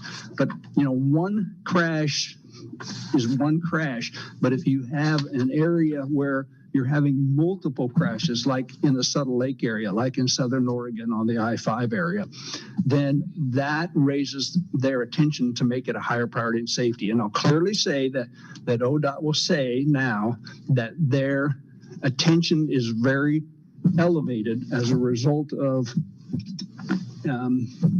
people talking about this. And there's $350 million that they can access now, which also raises their priority. Well, there's some cost share dollars out there, and we can use it with our dollars and stakeholder dollars to do projects in certain areas. So long answer to a short question, but I think they've it's on their radar big time. Which will make a difference. I hope. Thank you. And thank you again for your work on this one. Sure. We have public forum next, and we have 4 people signed up, 2 of whom are in the room and 2 of whom are online. We'll first, though, hear from Chair Cheryl Kennedy from, if you would come forward and.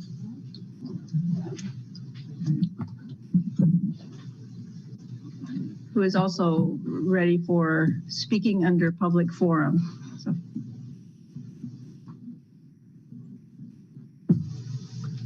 And if you wouldn't mind introducing yourself for the record again, that would be great. I appreciate. This is on. I believe it is. Okay. All right. Thank you. Just 1 second, if you will. Let's make sure that it's.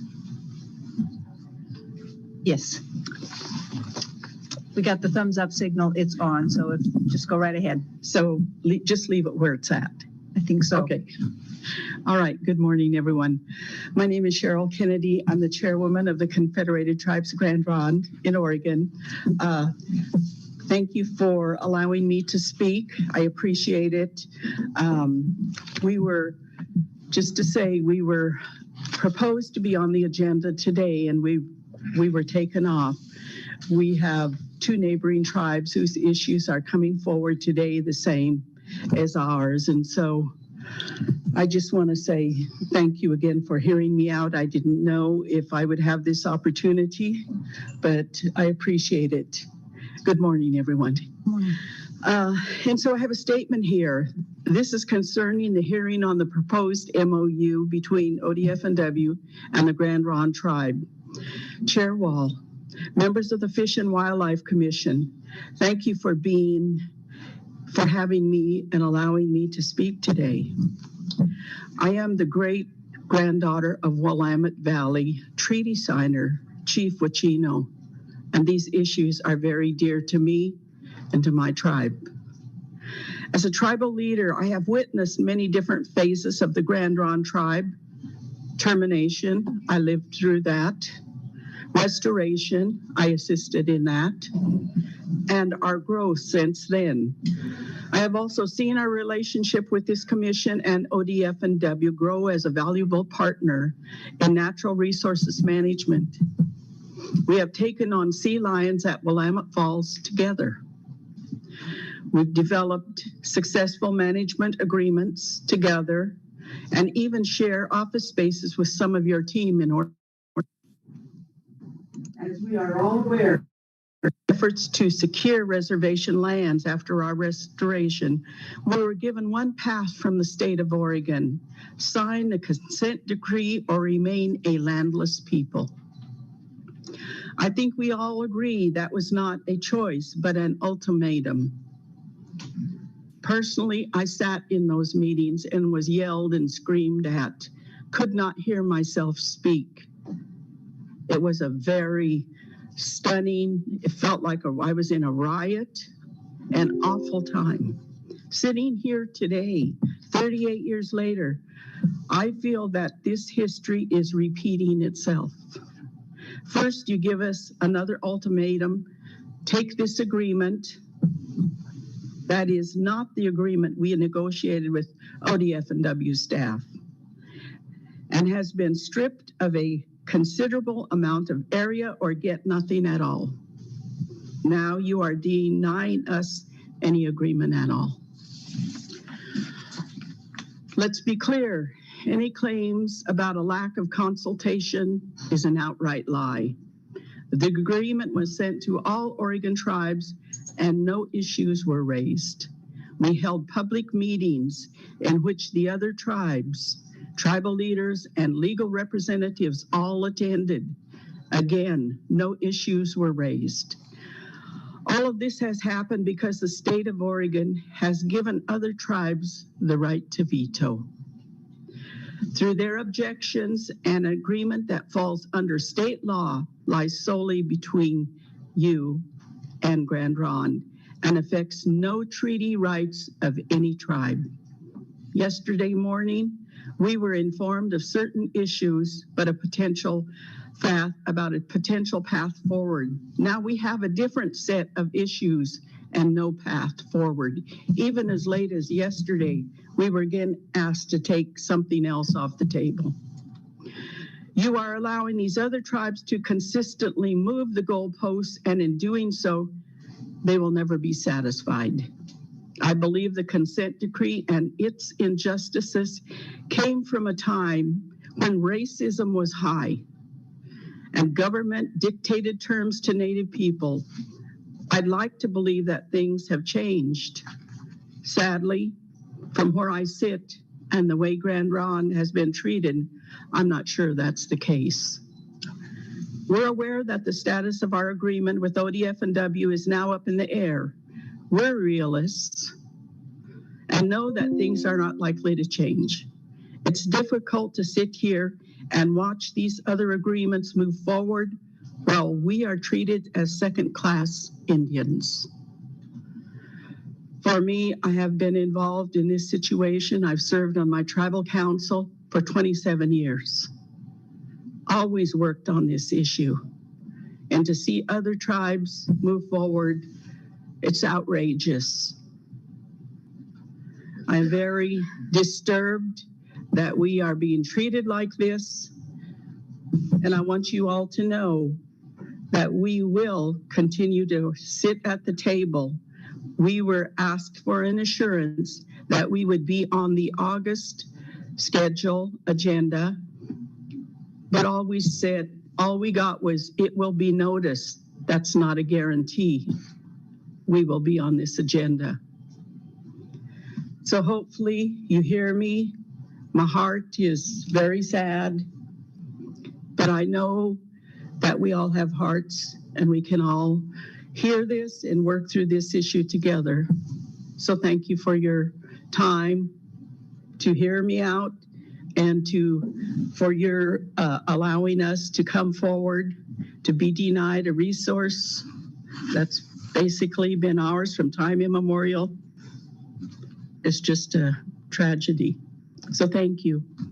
Appreciate your time. Do you have questions? Thank you, Chair, and I will look for questions from the commission. And the one thing I can say to you is that we absolutely do hear you today, and we have heard you in the past, and so you know that. I think that the director would like to mention a couple things, and we are looking at the August agenda. Yes. Thank you. Sure. Thank you, Chair Wall, and thank you, Chair Kennedy. And you and I go way back, and we've worked so well together over the last at least 2 decades. And I look forward to continuing that work with you as we move this agreement forward. Understand your disappointment, and our commitment to you is that we did file the notice for August, and we expect to be on the August agenda. I think, just sharing with you a little bit from my perspective, we have been engaged. You mentioned several other tribes. We've been engaged with several other tribes, and we're just trying to take a small pause to take away any criticisms of process as we bring this agreement back in August. And I don't expect that there'll necessarily be any changes to the agreement between now and August. But I just wanted, I made the recommendation to the chair that we delay today's agenda item, so you can be mad at me and hate me or whatever. I don't think you'd do that, but nonetheless, I made that recommendation to the chair that we just take a little pause on this agreement. And we've done that before, and we've worked out many agreements with you, as I say, over the last 2 decades. So I look forward to being able to do that with you again here in the very near future. Thank you. I hope those words are really true. We've heard them time and time again. So maybe this is the time. Cross our fingers. Yes. Any other questions or comments? Go ahead. Yeah. Chairwoman Kennedy, first, thank you so much for coming today and sharing your personal thoughts and your heart on this with this commission. I do think that this is a commission that cares deeply about these issues, And in my opinion, this is a pause just to get things straight. And I am really hopeful for the August meeting. So please, please know that, I feel like there's a real commitment on this commission to try to make these things better. We can never make these things right, but we can make them a little better. Thank you, and for recognizing that. Yes. Yeah, it's true. Go ahead, Commissioner Labhart. Thanks, Chair Wall. Chair Kennedy, it's good to see you again. When I was county commissioner, I got to work with you on many issues, and so it's very, very appreciative. I still, when I had my retirement party, when your tribe came over and wrapped that blanket around me and thanked me for all those years of service, I was absolutely overwhelmed. And I don't know if I ever got a chance to tell you that, so I wanted to tell you that now. Thank you. So on the business side, though, this is just a pause. I assure you, at least I'll speak for myself, I assure you that we're gonna pass an MOU with your tribe, and we will do the due diligence, and I think you will be very happy with it. Thank you. Yeah. The one thing I would add, Chair Kennedy, in response to your comment, is my experience, and it's only been 4 years on the commission, but if Director Melcher makes a statement, we have found ourselves in different positions on things, but if he makes a statement, I will tell you that it's true. So I think that you can rely on that, and we rely on it. So that part is there, and we very much look forward to hearing from you again in August. Thank you for coming today. You're welcome. And speaking. Thank you. Then we will go ahead with our other public forum items. And the first one is Michael Pettis.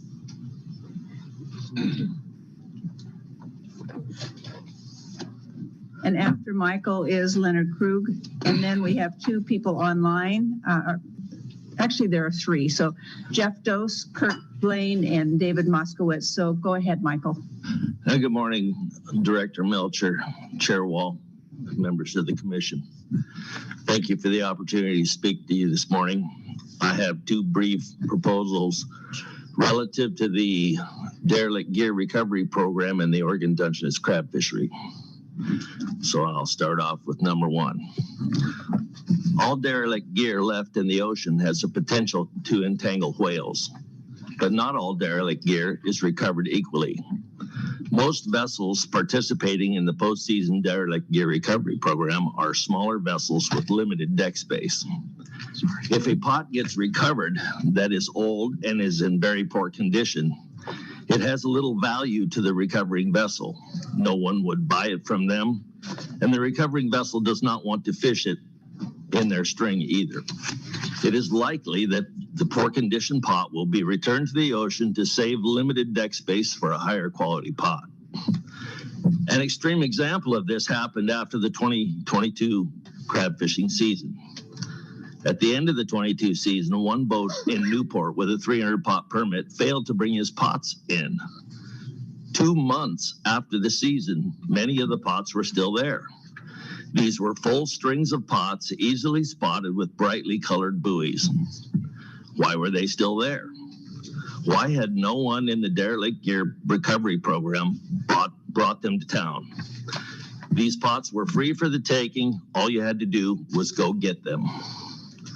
The answer is they were old pots of little value. Again, no recovery vessel thought they could sell them, and no one wanted to put them in their own string of gear. The current derelict gear recovery program is ineffective at getting all gear that might entangle a whale recovered. The solution is that all pots should have a value when recovered in the derelict gear recovery program, and recovery vessels would be paid for each pot brought in. The owners of the recovered pots would be notified where their pots could be picked up and would be billed for the recovery of their pots. Each crab fisherman would be required to have paid their pot recovery bill before their crab permit for the next fishing season is issued. recovery vessels would not be allowed to retain recovered pots. In conclusion, for proposal 1, the current derelict gear recovery program has serious flaws and causes conflict between crab fishermen. The offered solution would cause all pots to be recovered equally and improve crab fishermen relations.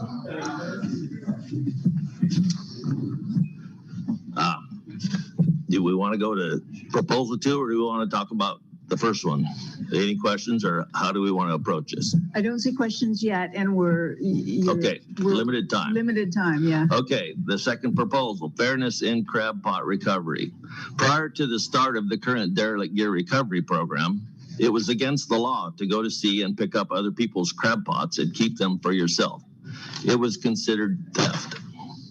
One crab fisherman in the Newport fleet was convicted of theft of over 100 crab pots from 40 different crab fishermen.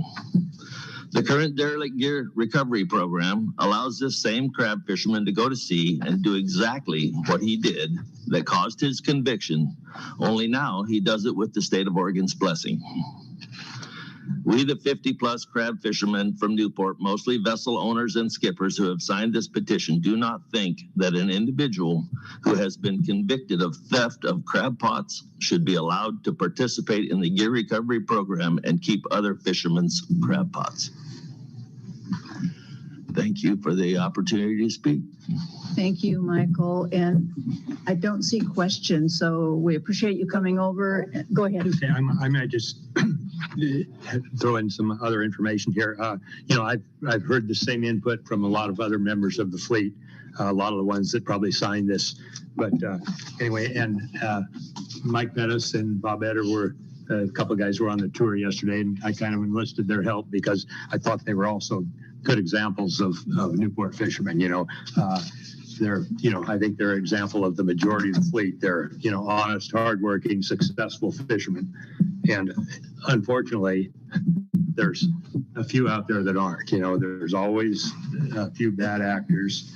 And, I think we do have to be careful with these kind of programs that we provide opportunity for the bad actors, which that kind of does. And I thought I'd make it, maybe explain a little bit how they could use this to their advantage and, basically steal a pot with the Oregon's blessing under the laws that exist right now. I mean, they can, during the season, they could pick up, other gear from other people.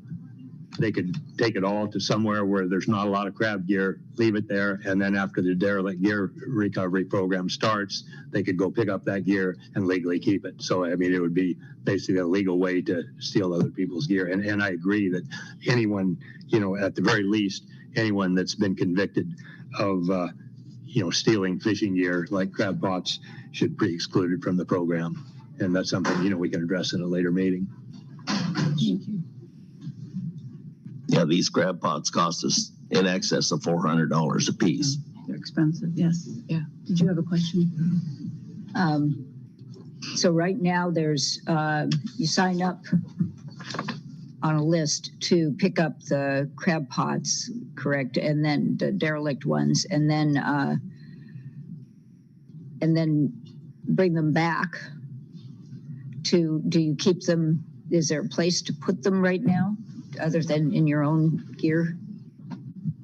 When derelict crab pots are recovered by a vessel that's signed up in the program, they come to town, department staff individual meets them at the dock, and they apply a tag to that pot that's supposed to stay on that pot for the life of the pot that identifies it as having been recovered in the derelict gear program. At that point, the person that has recovered it has the right to do whatever they want with it. They can call the individual, say, hey, I got one of your pots. I'd like to have a little fuel money to get it, for you to get it back. And some of the boats do that. Others, they just supplement their gear pile by going out and collecting other people's gear. And some of them are a total brick wall when you call them and say, hey, I'd like to buy my pot back. What do we have to do? And they just, no comment. They won't even talk to you. So, and I really hate, because we mark our pots with paint on the tunnels to identify that it's ours. And now one of our pots with our identifying marks is in his string and he owns it. It's a tough pill to swallow. Okay. Yeah. This proposal for the all gear to have value. I mean, literally, these pots were in the water 60 days after the season and no one had picked them up. And I can guarantee you if my pots had been there, they would have been picked up day one because, we fish high quality pots. When you have a limited amount of pots that you can put in the water, you want them to be as good as they can be. So if there's a marginal pot out there, the guy that goes to recover pots and he picks it up and it's got a broken frame and weight bars are rusted away and I don't want to fish this and nobody's going to buy it and we don't have room. And then, here comes the whale, If we entangle whales, it could curtail our opportunity to fish crabs. It's a serious thing. And in May 1, we have to leave 20% of our gear at home. We have to move inside of 40 fathoms. There's a lot of sacrifices that's been made by the fleet in order to not entangle these whales. And to leave this open avenue for traps to be left out there in the recovery program seems like an oversight on we need to fix that. Sounds like something that should be looked into.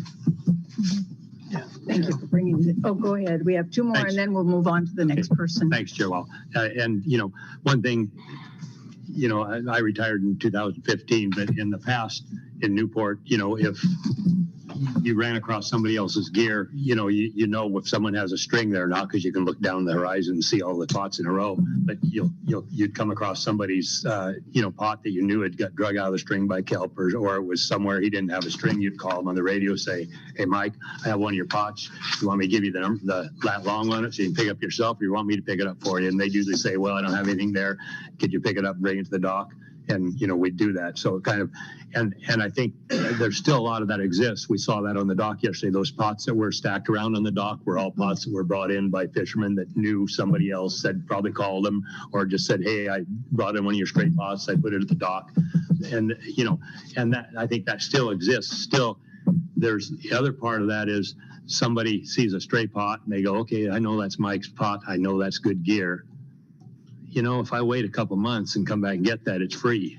So rather than me put it on the boat right now and bring it to port, I'm just going to leave that there and come back in a couple months when I know I can have it because I know it's good gear. And, there's a little bit of that can go on too. Like I say, there's overall, the Newport fleet is, one of the best fleets I ever fished around. But, all it takes is a few bad actors and you have a problem. Thank you, Commissioner King. Thank you, Chair Wall. And then we'll move on. Thank you, Michael, for your testimony. Thanks yesterday for showing us around. It was a great day. And I do remember seeing you showing us the derelict crab pots that have been collected. So I guess just to be clear, what you're doing for us today is you're exposing a loophole. You're exposing, essentially, we created this, pick up the derelict crab pots because we don't want the whales entangled. Opportunists are using it to steal, is basically what you're saying. So that I understand you. It creates, well, there was a gentleman in our community that was arrested, convicted, and now does exactly the same thing he did before, and it's sanctioned by the state.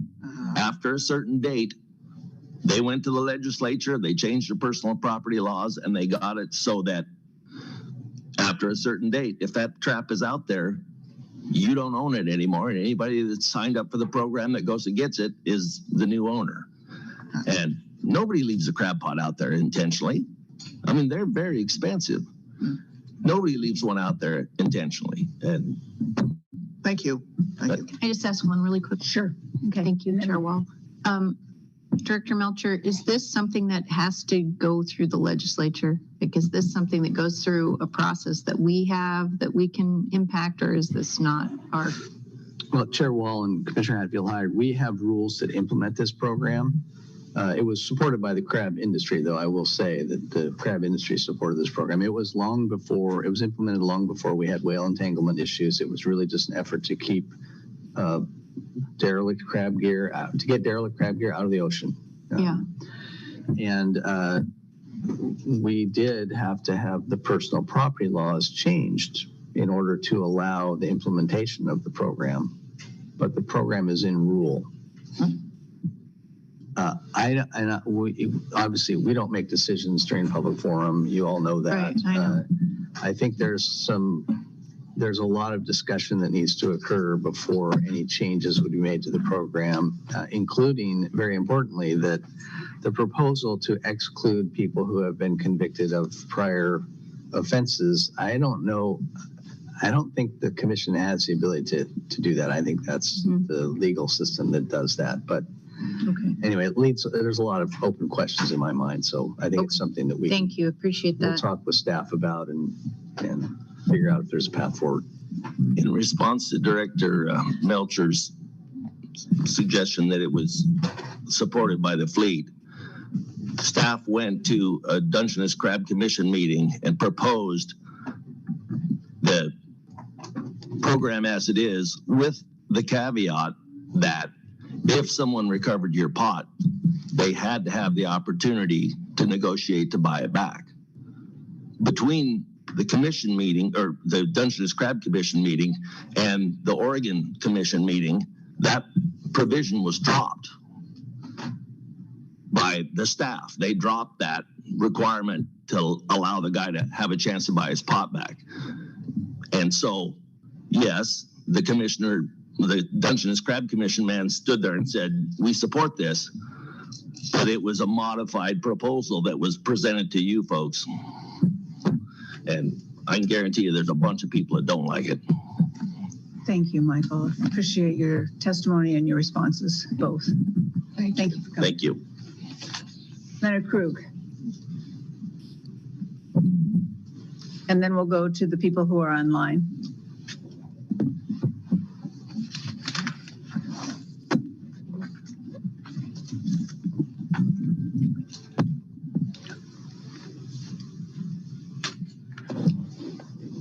Thank you for allowing me this opportunity to share some thoughts.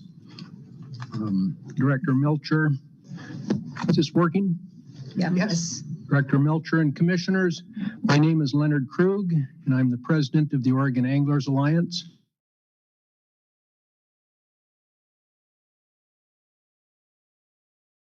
Science community as well as the public.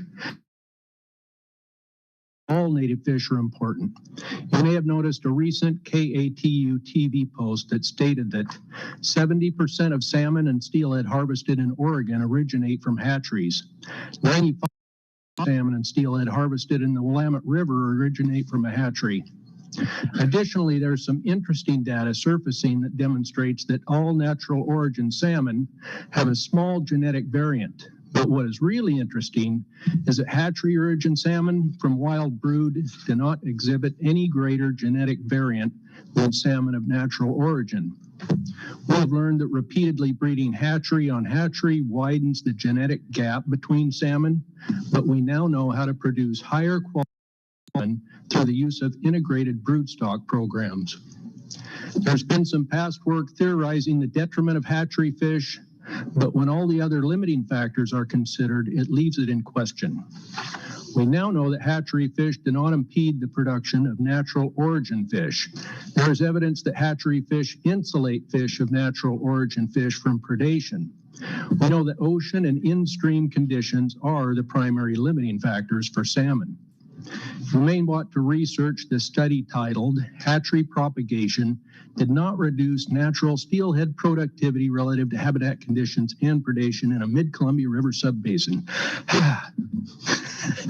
This June 2021 paper was published by the Canadian Journal of Fisheries and Aquatic Sciences and was authored by the Intertribal Columbia River Basin biologists. Which brings us to another reason to celebrate today. This is truly an historic day because we have several tribal leaders from different tribes present to help ensure the future of our fish and wildlife. I'd like to extend a heartfelt welcome and let all of you know that the Oregon Anglers Alliance is looking forward to meeting with you and listening to your concerns and philosophies. forward to exploring how we can better ensure and restore our fisheries, our ecosystems, our environment, and our communities.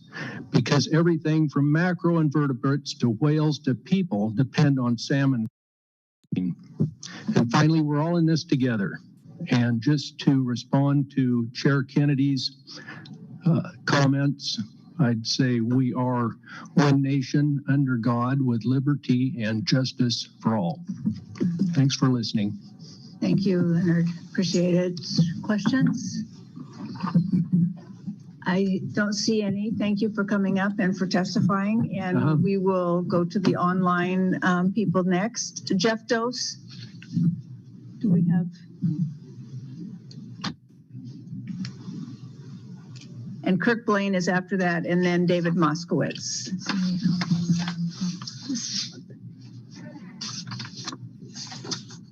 We do have Jeff on the line. He just needs to unmute his microphone. If you can hear Jeff, if you can unmute yourself and go ahead and start. There we go. Okay. I think I did. Yes, we can hear you. Go ahead. Can you hear me? Yes. Good. Chair Wall, Vice Chair Zarnowitz, Commissioners, Director Melcher, really greatly appreciate your time today. My name is Jeff Dose. I live in Roseburg.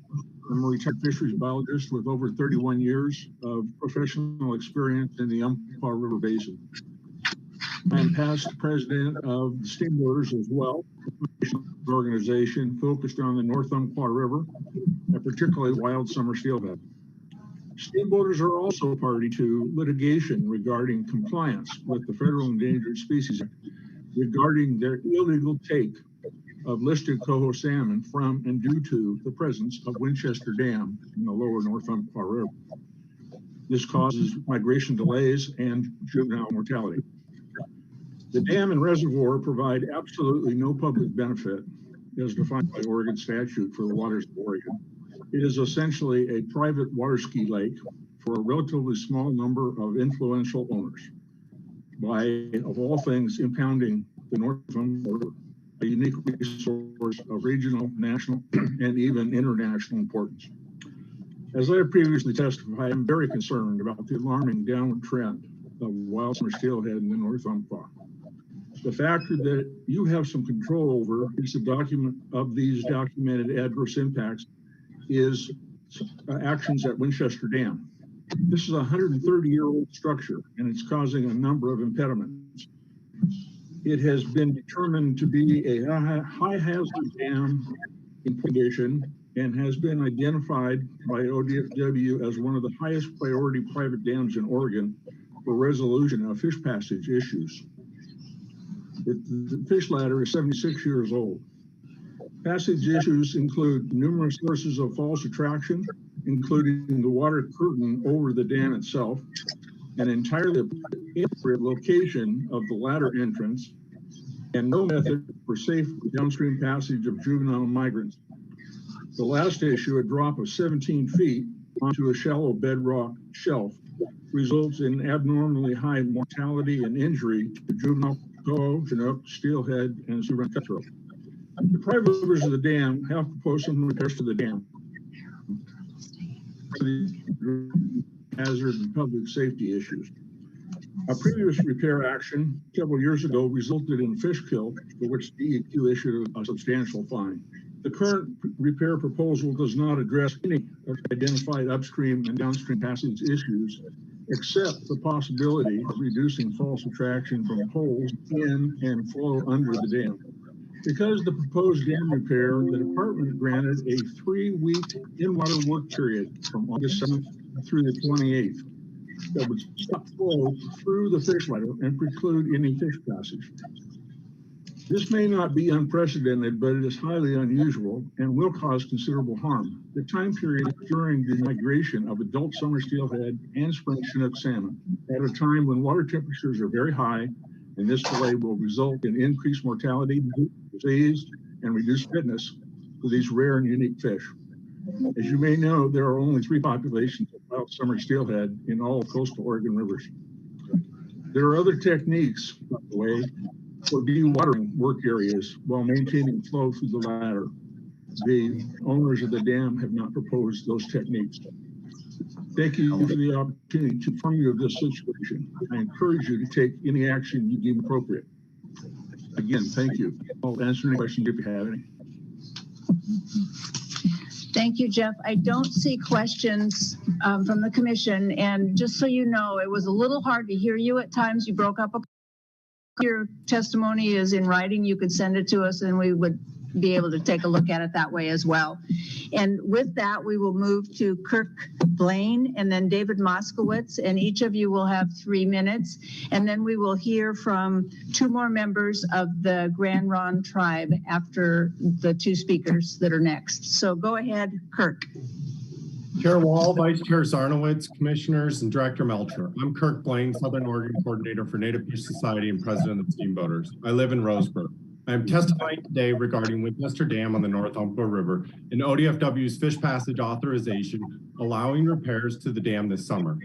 I ask ODFW Commission to reconsider the authorization and require Winchester Water Control District to use alternative repair methods and best management practices that would not block fish passage for 3 solid weeks. I'm asking you to please require practices that ODFW itself has recommended for this repair. The flush of water from draining the dam reservoir pool at the start of the repairs will draw native migratory fish towards the dam, then strand them there in the hot water in the lower main stem for 3 weeks. When owners refill the dam, it will deplete the river flows downstream and heat up the river even more. Refilling the reservoir will violate state water law and injure downstream in-stream water rights issued to protect our fish. Oregon Water Resources Department notified the dam owners in January that they are storing some 90 acre-feet more than allowed by law behind the dam and advised them how to come into compliance. So far, the dam owners have taken none of these actions requested by state water managers. The Water District has proposed in their various permit applications to make repairs in the minimum extent necessary to meet public safety requirements. These repairs, which the owners acknowledge will be as minimal and low cost as possible, will be no different and will sacrifice summer steelhead, spring chinook, and lamprey we can no longer afford to lose. There is no question the dam needs to be repaired, but not in such a harmful, rushed, and corner-cutting manner. Alternative dam repair methods, such as building coffer dams, would not require blocking fish passage for 3 weeks. These methods can and should be used. According to the historical fish counts, this 3-week period, 10% of the summer steelhead migrate through the latter, 5% of the spring chinook. Thousands of larval and adult lamprey will be killed by this repair. This is essentially a proposed massacre of aquatic life. We urge the commission to do more to protect the North Umpqua and use your authority to have ODFW direct rather than suggest what is best for the river. On page 4 of the fish passage authorization issued for the repair, ODFW provides recommendations rather than requirements to the Water District. Included in these recommendations is continued fish passage through the south radial gate and a fish ladder inspection with ODFW when the ladder is dewatered to evaluate, identify, and implement any needed repairs to the fishway or auxiliary water supply system. Recent experience shows these recommendations will be ignored. During the botched 2018 repair of this dam, which caused a fish kill, ODFW comprehensively written recommendations for the repair provided beforehand to the owners were ignored. The result was a disaster, DEQ fines and harm to the North Umpqua. We ask ODFW staff in the commission to please help support the conservation of the fish and wildlife that depend on the North Umpqua River by requiring Winchester Water Control District to implement alternative repair methods and ODFW recommended best management practices. Thank you.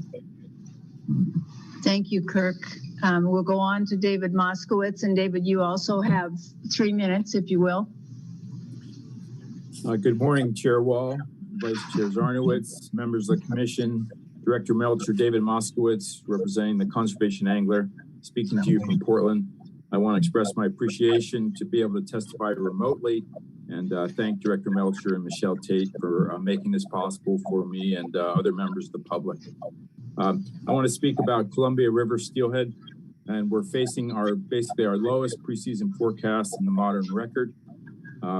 Fewer than 68,000 combined hatchery and wild steelhead will pass Bonneville Dam to enter into the entire Columbia River. That includes about under 21,000 wild steelhead. This is a preseason forecast. The current run is coming in even lower than expected at this point.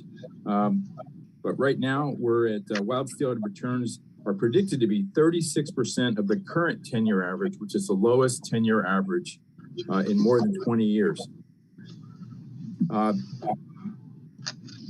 Deschutes River is probably one of Oregon's iconic steelhead fisheries, right up there with the Umpqua and the Rogue. But and Oregon has done a lot there to help steelhead in the Columbia. Oregon's a plaintiff in the lawsuit against the federal dam operators, and thank you for that. The Fish and Wildlife Commission adopted cold water refugia in 3 critical places in 2020, and we thank you for that. The Fish and Wildlife Commission asked for emergency actions in 2021 during the previous record low return, and we appreciated that. And the department has developed watershed-based steelhead fishing frameworks to provide some method of angler opportunity when the runs are low, and we thank them for their professional work in that. There's more to do, however. The cold water refugia remain critical, and we believe that ODFW and DEQ should work collaboratively to ensure there's some protection for the source waters for those cold water refugia. And we would encourage you to work closely with DEQ and try to protect those source waters, because that's going to be more important as climate change impacts intensify.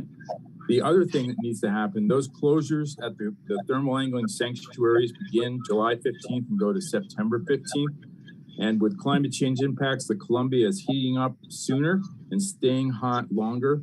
We believe they need to be expanded to begin in July 1st and go in all the way through October 1st. Finally, the Deschutes Thermal Angling Sanctuary actually leaves 24% of the cold water plume open to angling. This was done to allow boat angling for Chinook and coho in the main stem Columbia. These are sport fishing opportunities that are available in many other places nearby the Deschutes. The thermal angling sanctuary should be modified so that the entire cold water plume is prohibited for angling. The next thing we need to do is develop angler opportunities that might address things like limited entry, reduced effort, less impactful gear, so that the anglers can still pursue steelhead, but limiting their impact on the steelhead that are coming back. We need to do, we can't just go with just full-on openings with full-on gear all the time in this era of scarcity. We also ask that the steelhead fishery frameworks are reviewed by staff. The current scientific work, it shows it's a 50-50 coin toss of whether it's going to be effective, and that needs to continue to be reviewed. And Dave. I'm always right to the end. At the end here, I just want to say I apologize for not being present at your meeting or on your tour. I think it's great you're going around the state still, and we really respect that. The Deschutes River, the John Day River are my happy places, and just like Commissioner Labhart is happy places in Elk Camp, and Commissioner Spellbrink is happy places on the Siletz with wild Chinook, and Commissioner Hyde and when our meadows are lush and full of ducks. The Deschutes is my happy place, and we hope that you will take that, take it seriously, that there's more to do. And thank you very much for the opportunity. I'm also available to answer any questions, and I'll submit this in writing electronically. Thank you, Dave. We'll go then to 2 members of the Grand Ronde, from the Grand Ronde tribe, Michael Langley and Kathleen George. And if you will introduce yourself better than I just introduced you, that would be great. All right, the mic's hot, or? It is. Okay, thank you. So I'm Michael Langley. I'm Tribal Council Secretary for the Confederated Tribes of Grand Ronde, Oregon. But it's always important, we feel, to talk about ancestry, and I don't like to leave any of it out. I am Umpqua. I am also Chinook.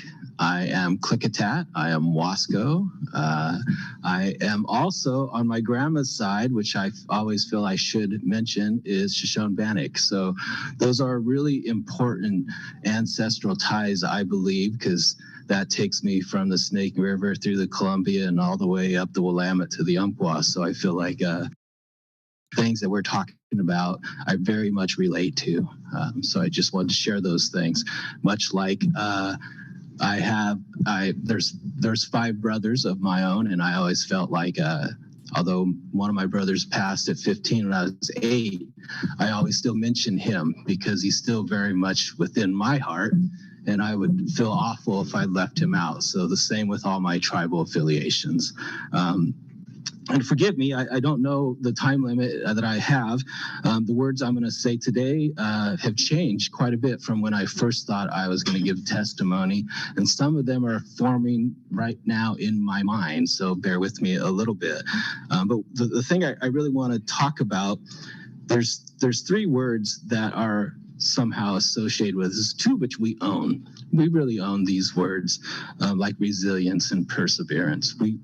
That's us. We feel those words. That really describes us, and we own them. But there's another word that gets attached to us that is probably not a spoken word, but yet we feel it settle on us nonetheless, and that's inconvenience. And it's one that I think is important to just say out loud, because we have always been an inconvenience. When the people came here to the Willamette Valley and settled, they found an inconvenience in our existence. And they wanted to remove that inconvenience. So the idea from Washington was to let's take the Willamette Valley tribes and let's move them to the east side of the Cascades. Unfortunately, another inconvenience, not a single treaty signer would agree to move east of the Cascades for those people that lived on the west. And I think that's logical. We all know, even to this day, how climate is important, and regions and our foods and what they mean to us back then are still important today, and important to you all, I'm sure. So we wouldn't go there. So what were they going to do with this inconvenience? It would have been much more convenient if we all would have just agreed to go east of the Cascades. And I think I want to back up and also say the pressures in the Willamette Valley, the population density, much like it is today, is much greater in the Willamette Valley. Back then it was. I think the first census in the 1850s, they didn't even really bother counting people east of the Cascades. It was all Willamette Valley population. About 14,000 people were enumerated, non-Indians. So what to do with this inconvenience, people that wouldn't agree to the simple solution, move the east of the Cascades? The coastal reservation was going to be established to move us there. Unfortunately, many of our people didn't like that option as well. They wished to remain in the Willamette Valley. So another inconvenience. What do we do then? So the Grand Ronde Reservation was established, and then that's where our people settled. And we did what we could. We didn't get everything that was promised. So we, at one point, were issued passes to return back to Willamette Falls in order to fish and bring those fish back to our people to feed them so we wouldn't starve. It would have been much easier for us if we didn't need to do that. And that could have just been what we always have done as part of our fishing rights. But nonetheless, the federal government saw the wisdom, at least issuing us passes to keep us safe in that journey to Willamette Falls and keep us safe to come back with the food to feed our people. So we operated under those conditions for quite a while. But then with our original 60,000 acres, there's a lot of timber there. And once again, we were an inconvenience. the economy at that time could not get to those timberlands because they were our timberlands. So the Allotment Act, other things happened, and some of that inconvenience was removed because then those timberlands were not allotted and could be sold to private entities and timber interest. Despite all that, we still persevered. We did what we do. We just kept doing what we always have done. But yet, we were still a little bit of an inconvenience. So termination era came about. And so with termination, that was going to be the perfect solution for Washington because we just say they're not tribal people anymore and they'll go away and inconvenience is removed. Unfortunately, as you know, we're inconvenient people, we just went ahead and kept being Indian. We just thought, well, what else are we going to do? The government's not going to call us Indian, but here we are still being Indian. And we persevered and we fought for restoration, and then that was granted. And as you all know, with that restoration, there was still another inconvenience. The salmon wars were going on back then in that day.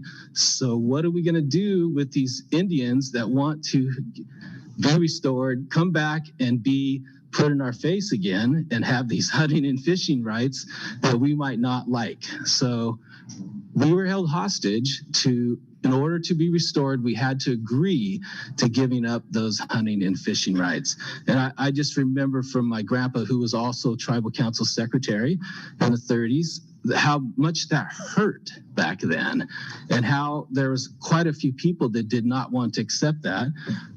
But there really was no other alternative.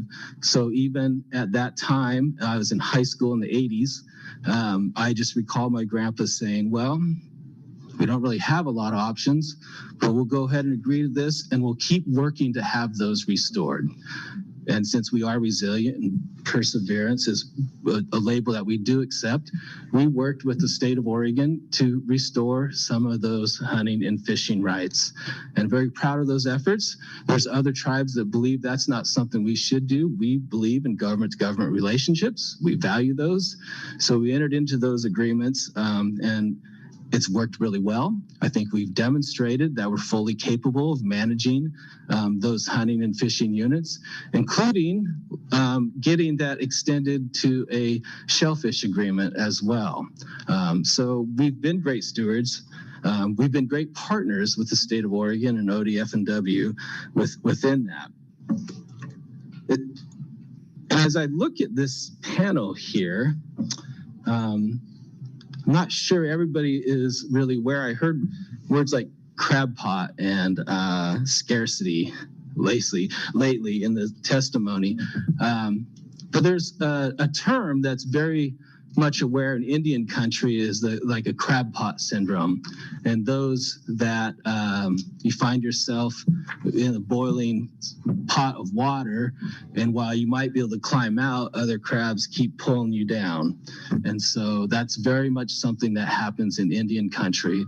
And I think that's because of scarcity also, because scarcity is also something that's really common in Indian country. So and I understand that, and I understand trauma. I'm very much informed as far as trauma-based care, trauma-based, how it impacts a lot of decisions. So I get that. But it's seeming to me that with our success have been restored, that people want to pull us back down. That success is actually working against us lately. And I'm here today, even though we're not testifying for what I thought we'd be testifying, because I just want to say we don't accept that label of inconvenience. We see it happening now with other tribes wanting to put that label on us. They want to pull us back down. The truth is there. We know our truth, and I believe the other tribes even know the truth of history. It's one thing to say that the Siletz people and our people share some treaties. You know, they're trying to round us all up. So we're the inconvenience and how we're going to handle that. So we share some of those things. However, it's also very much true that people in the Multnomah and those type of areas, only about 10% of them went to Siletz and 90% came to Grand Ronde. So that's why that's very, very important to us.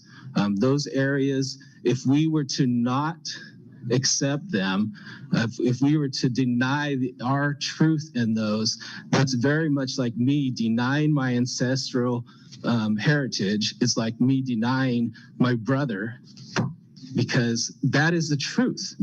And I think we stand in our truth. We're comfortable in that, but we don't want to have this label, whether it's spoken or not, because we can see today that we've been an inconvenience again to this panel, an inconvenience to the point where we've been removed from the agenda, and something that we've been fighting for since restoration, and I would argue fighting even longer than that. In talking to my grandpa, some of the things that he wanted before termination. So that, I guess, is really my testimony today. Is we just want you to know that we stand here. We're no longer going to make ourselves small to make other people feel good. We're just not. We're proud of our success, and we're going to continue all our efforts. And we do believe our resiliency and our perseverance will allow us to see the other end of this too. So thank you very much. Thank you, Michael. Just before you leave, I want to just let other people know, and then I'll ask for questions. We do have another council member, Kathleen George, and I believe she will come up with Chair Kennedy again, and then Stacia Hernandez from the tribe, and also, if I have the name right, Ryan Leno from the Grand Ronde. So if there are questions here, commissioners, or we'll go ahead with and hear from another council member. Thank you, Mr. Langley. Thank you.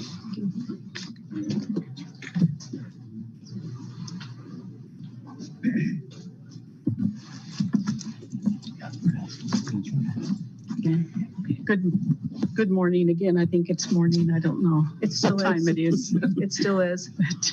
But it's good to be here again. I'm going to go ahead and Kathleen to go ahead and speak, and I may say a few words after that, but thank you, Kathleen. She's Councilwoman George.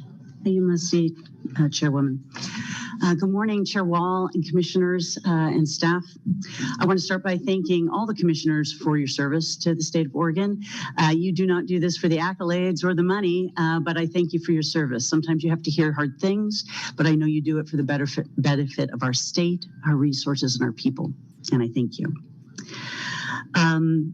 I had expected to be addressing the commission this afternoon because I was expecting to do that in the context of the commission getting the opportunity to hear the MOU for the Confederated Tribes of Grand Ronde in partnership and alike with our sister tribes, the Siletz and the Kuslo or Umpqua-Sayusla. But late yesterday, the Grand Ronde's MOU with Oregon Department of Fish and Wildlife was pulled from the agenda after this meeting of the Oregon Fish and Wildlife Commission had already started. And as a tribal councilwoman, I have to tell you that for us, for Grand Ronde, that being done at the last minute, so to speak, when the meeting had already begun, for us, that's after 27 years of hard work, one step at a time, one agreement with the tribe at a time, many years of work with the Oregon Department of Fish and Wildlife to get to this place and to have an agreement like this that expands the ability of our people to hunt and fish in our ceded lands. And certainly we can say it's certainly since last summer that both the tribe and the Oregon Department of Fish and Wildlife have been working regularly and consistently on this agreement. And so I've now been told that it's been taken off the agenda to allow for additional coordination until next August. And I have to say to you, as one tribal councilwoman, that feels a bit disingenuous. We have been working constantly on this, and we have been coordinating to the best degree that we can for a year, for 27 years. And to think that there's something that needs to happen between now and next August is very challenging for me to accept that.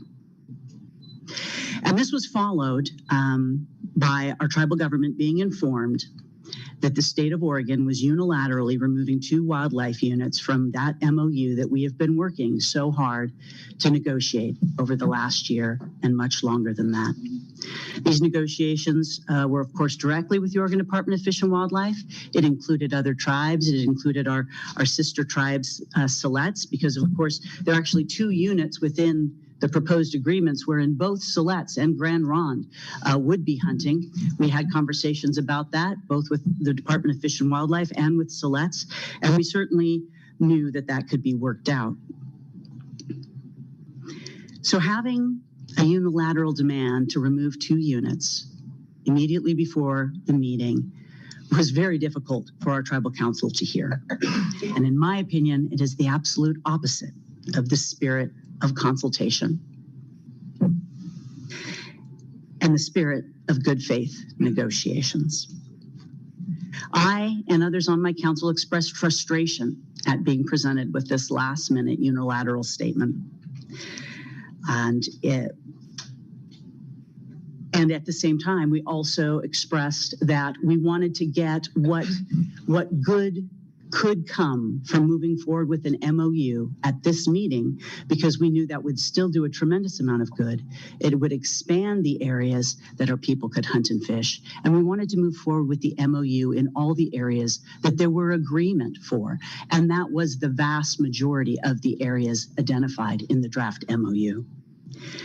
Nonetheless, that opportunity to move forward where there was agreement was apparently not enough, and the entire MOU was removed from the agenda. It is hard for me not to conclude that if Grand Ronde did not happily agree to the unilateral demand, then the state response was that Grand Ronde's MOU would not be able to be heard at all. That was difficult to take, and it's difficult to take today. I also, at the same time, want to express my support for MOUs between our sovereign tribes and the Oregon Department of Fish and Wildlife. I think it's an important and great step in the right direction. It was started with the Coquilles, the Cow Creek, and of course there are 2 on the agenda here today. Those agreements, I think, truly move our state forward, move away from the old history of not believing tribal people are able to manage their own hunting, their own fishing, and their own people. And I think they should move forward. And yet I think the state of Oregon must consider all tribal MOUs by a fair and consistent process, holding all tribes to the same standards. None of these agreements establish exclusive hunting or fishing areas. All of these areas, other tribes can and may hunt and fish in. As I mentioned, our agreements in the Siletz anticipate having overlapping areas. So they do not prevent any tribe from coming forward and seeking to negotiate hunting and fishing abilities in those areas. I think it's important to be very clear about that. And I think if the state does not move forward in evaluating tribal MOUs in a consistent and fair manner, then the danger is the state is in the position of picking and choosing which tribes get MOUs and which ones don't, based solely on the opinions of other tribes who have expressed concerns that are not within the scope of Grand Ronde's MOU. You know, I have a bit of a unique perspective on this because in addition to being a tribal councilwoman, I also serve as the chair of the Oregon Environmental Quality Commission. So we have to do difficult and at times controversial problem solving all the time. And I can assure you that there are times when the Department of Environmental Quality has to take action or make decisions that will be unpopular to some folks, that other entities oppose, for example, a facility getting a new or getting an agreement with the Department of Environmental Quality. At times it's competition that might oppose that, might be people who feel not in my backyard. And yet the state has to do business. It has to hear all of the complaints. It needs to decide which are relevant, which are not relevant, and they need to move forward to conduct the business of the state. I ask that that happen here. I ask that you allow this commission to do their job and to hear our MOU. We have been told that after additional coordination, our MOU will be back on the commission's agenda in August. I certainly hope that's the case. But we were also told that our MOU would be heard before the commission today. We've been told by the Oregon Department of Fish and Wildlife that they aren't in charge of the agenda here. And so if that's the case, perhaps I need to appeal and ask the commission. If you are in charge of the agenda, can we be assured by you that our MOU will be heard in August? If you're asking directly, the direct answer is the agenda for August has this one on it, and we plan to have that remain that way. And that's exactly also what the director has said too. So we're looking for it in August. Thank you, Madam Chair. We appreciate that and we look forward to it. And we ask that the commission continue the good work with tribes, that it continue in a fair manner. And we look forward to joining you in August, where we hope the very long plight of our tribal people, our need to hunt and fish ceremonially to provide game and fish for over 5,000 tribal members will have its day before the commission. Hayumasi. We look forward to it as well very much. And I can assure you that this commission is deeply interested in these co-management agreements and the August. So we will plan to see you then. Thank you, Madam Chair. Thank you. Thank you, and I appreciate your time as well again. Thank you for reassuring me that will be on the agenda, because as we stepped out of the room earlier, we were informed that there's a process that has to be followed and it may not be on the agenda. So thank you for reaffirming that it will be. Thank you very much. Thank you. And we will call up, if we can, Stacia Hernandez. And after that, and the name that I got wrong earlier was Ren Lino.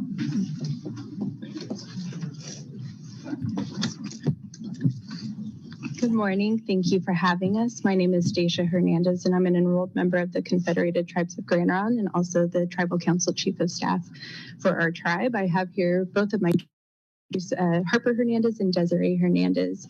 And actually, Desiree just had a few questions for the commission. So if you don't mind, I'll allow her to introduce herself and then make her presentation. Thank you. Hi, I'm named Desiree Kiana. Hi, I'm named Desiree Kiana Hernandez. I'm 11 years old and I'm from the Confederated Tribes of Grand Ronde, and I have a couple questions to ask you this morning. How long do I have to wait to be able to hunt and fish in my lands? Why do people from the Central and Eastern Oregon get to say where I can hunt and fish? When will you do the right thing? The best, if you would like an answer right this second, and I think that's why you asked the question, what we said earlier is still true, and we think that this will be in August, but that's what we plan. Yes, and thank you very much for coming. It's not easy to come in front of these groups. Okay. Gorgeous. Thank you. And she's not going to say anything, huh? No, she's shy. Okay. Thank you very much. Then could we ask Ren Lino?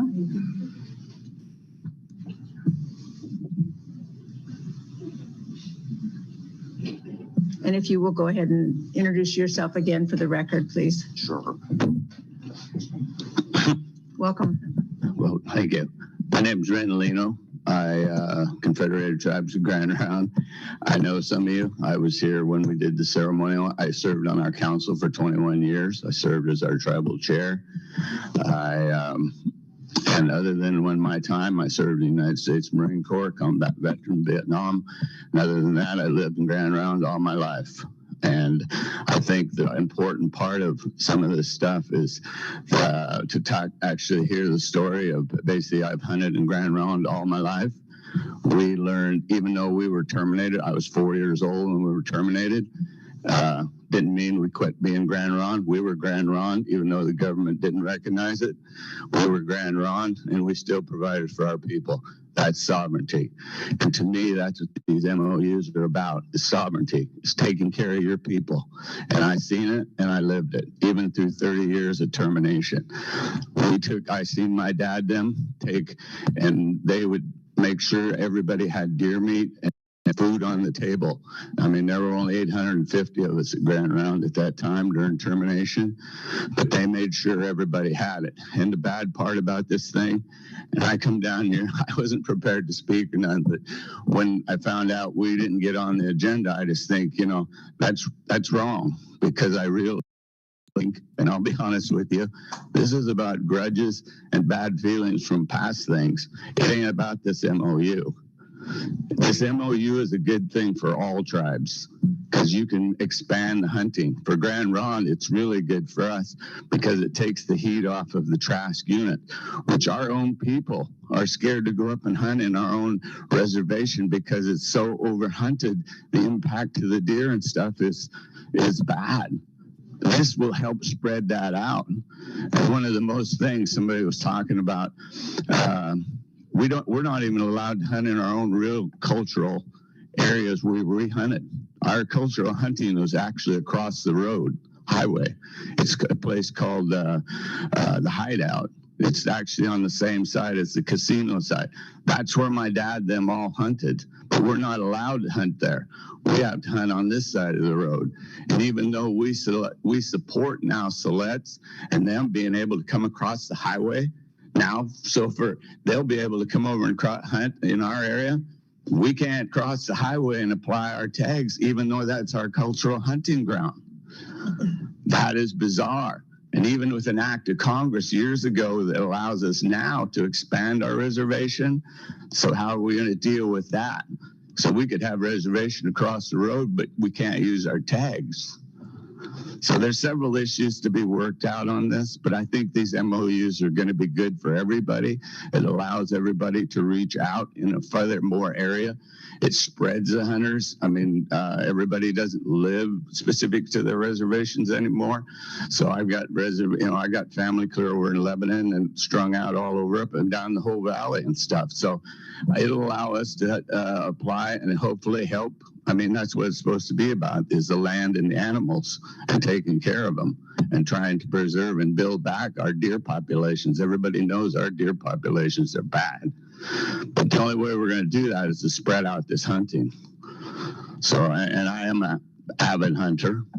Well, I'm not as avid as I used to be, but I am avid. I'm the pickup guy now, so.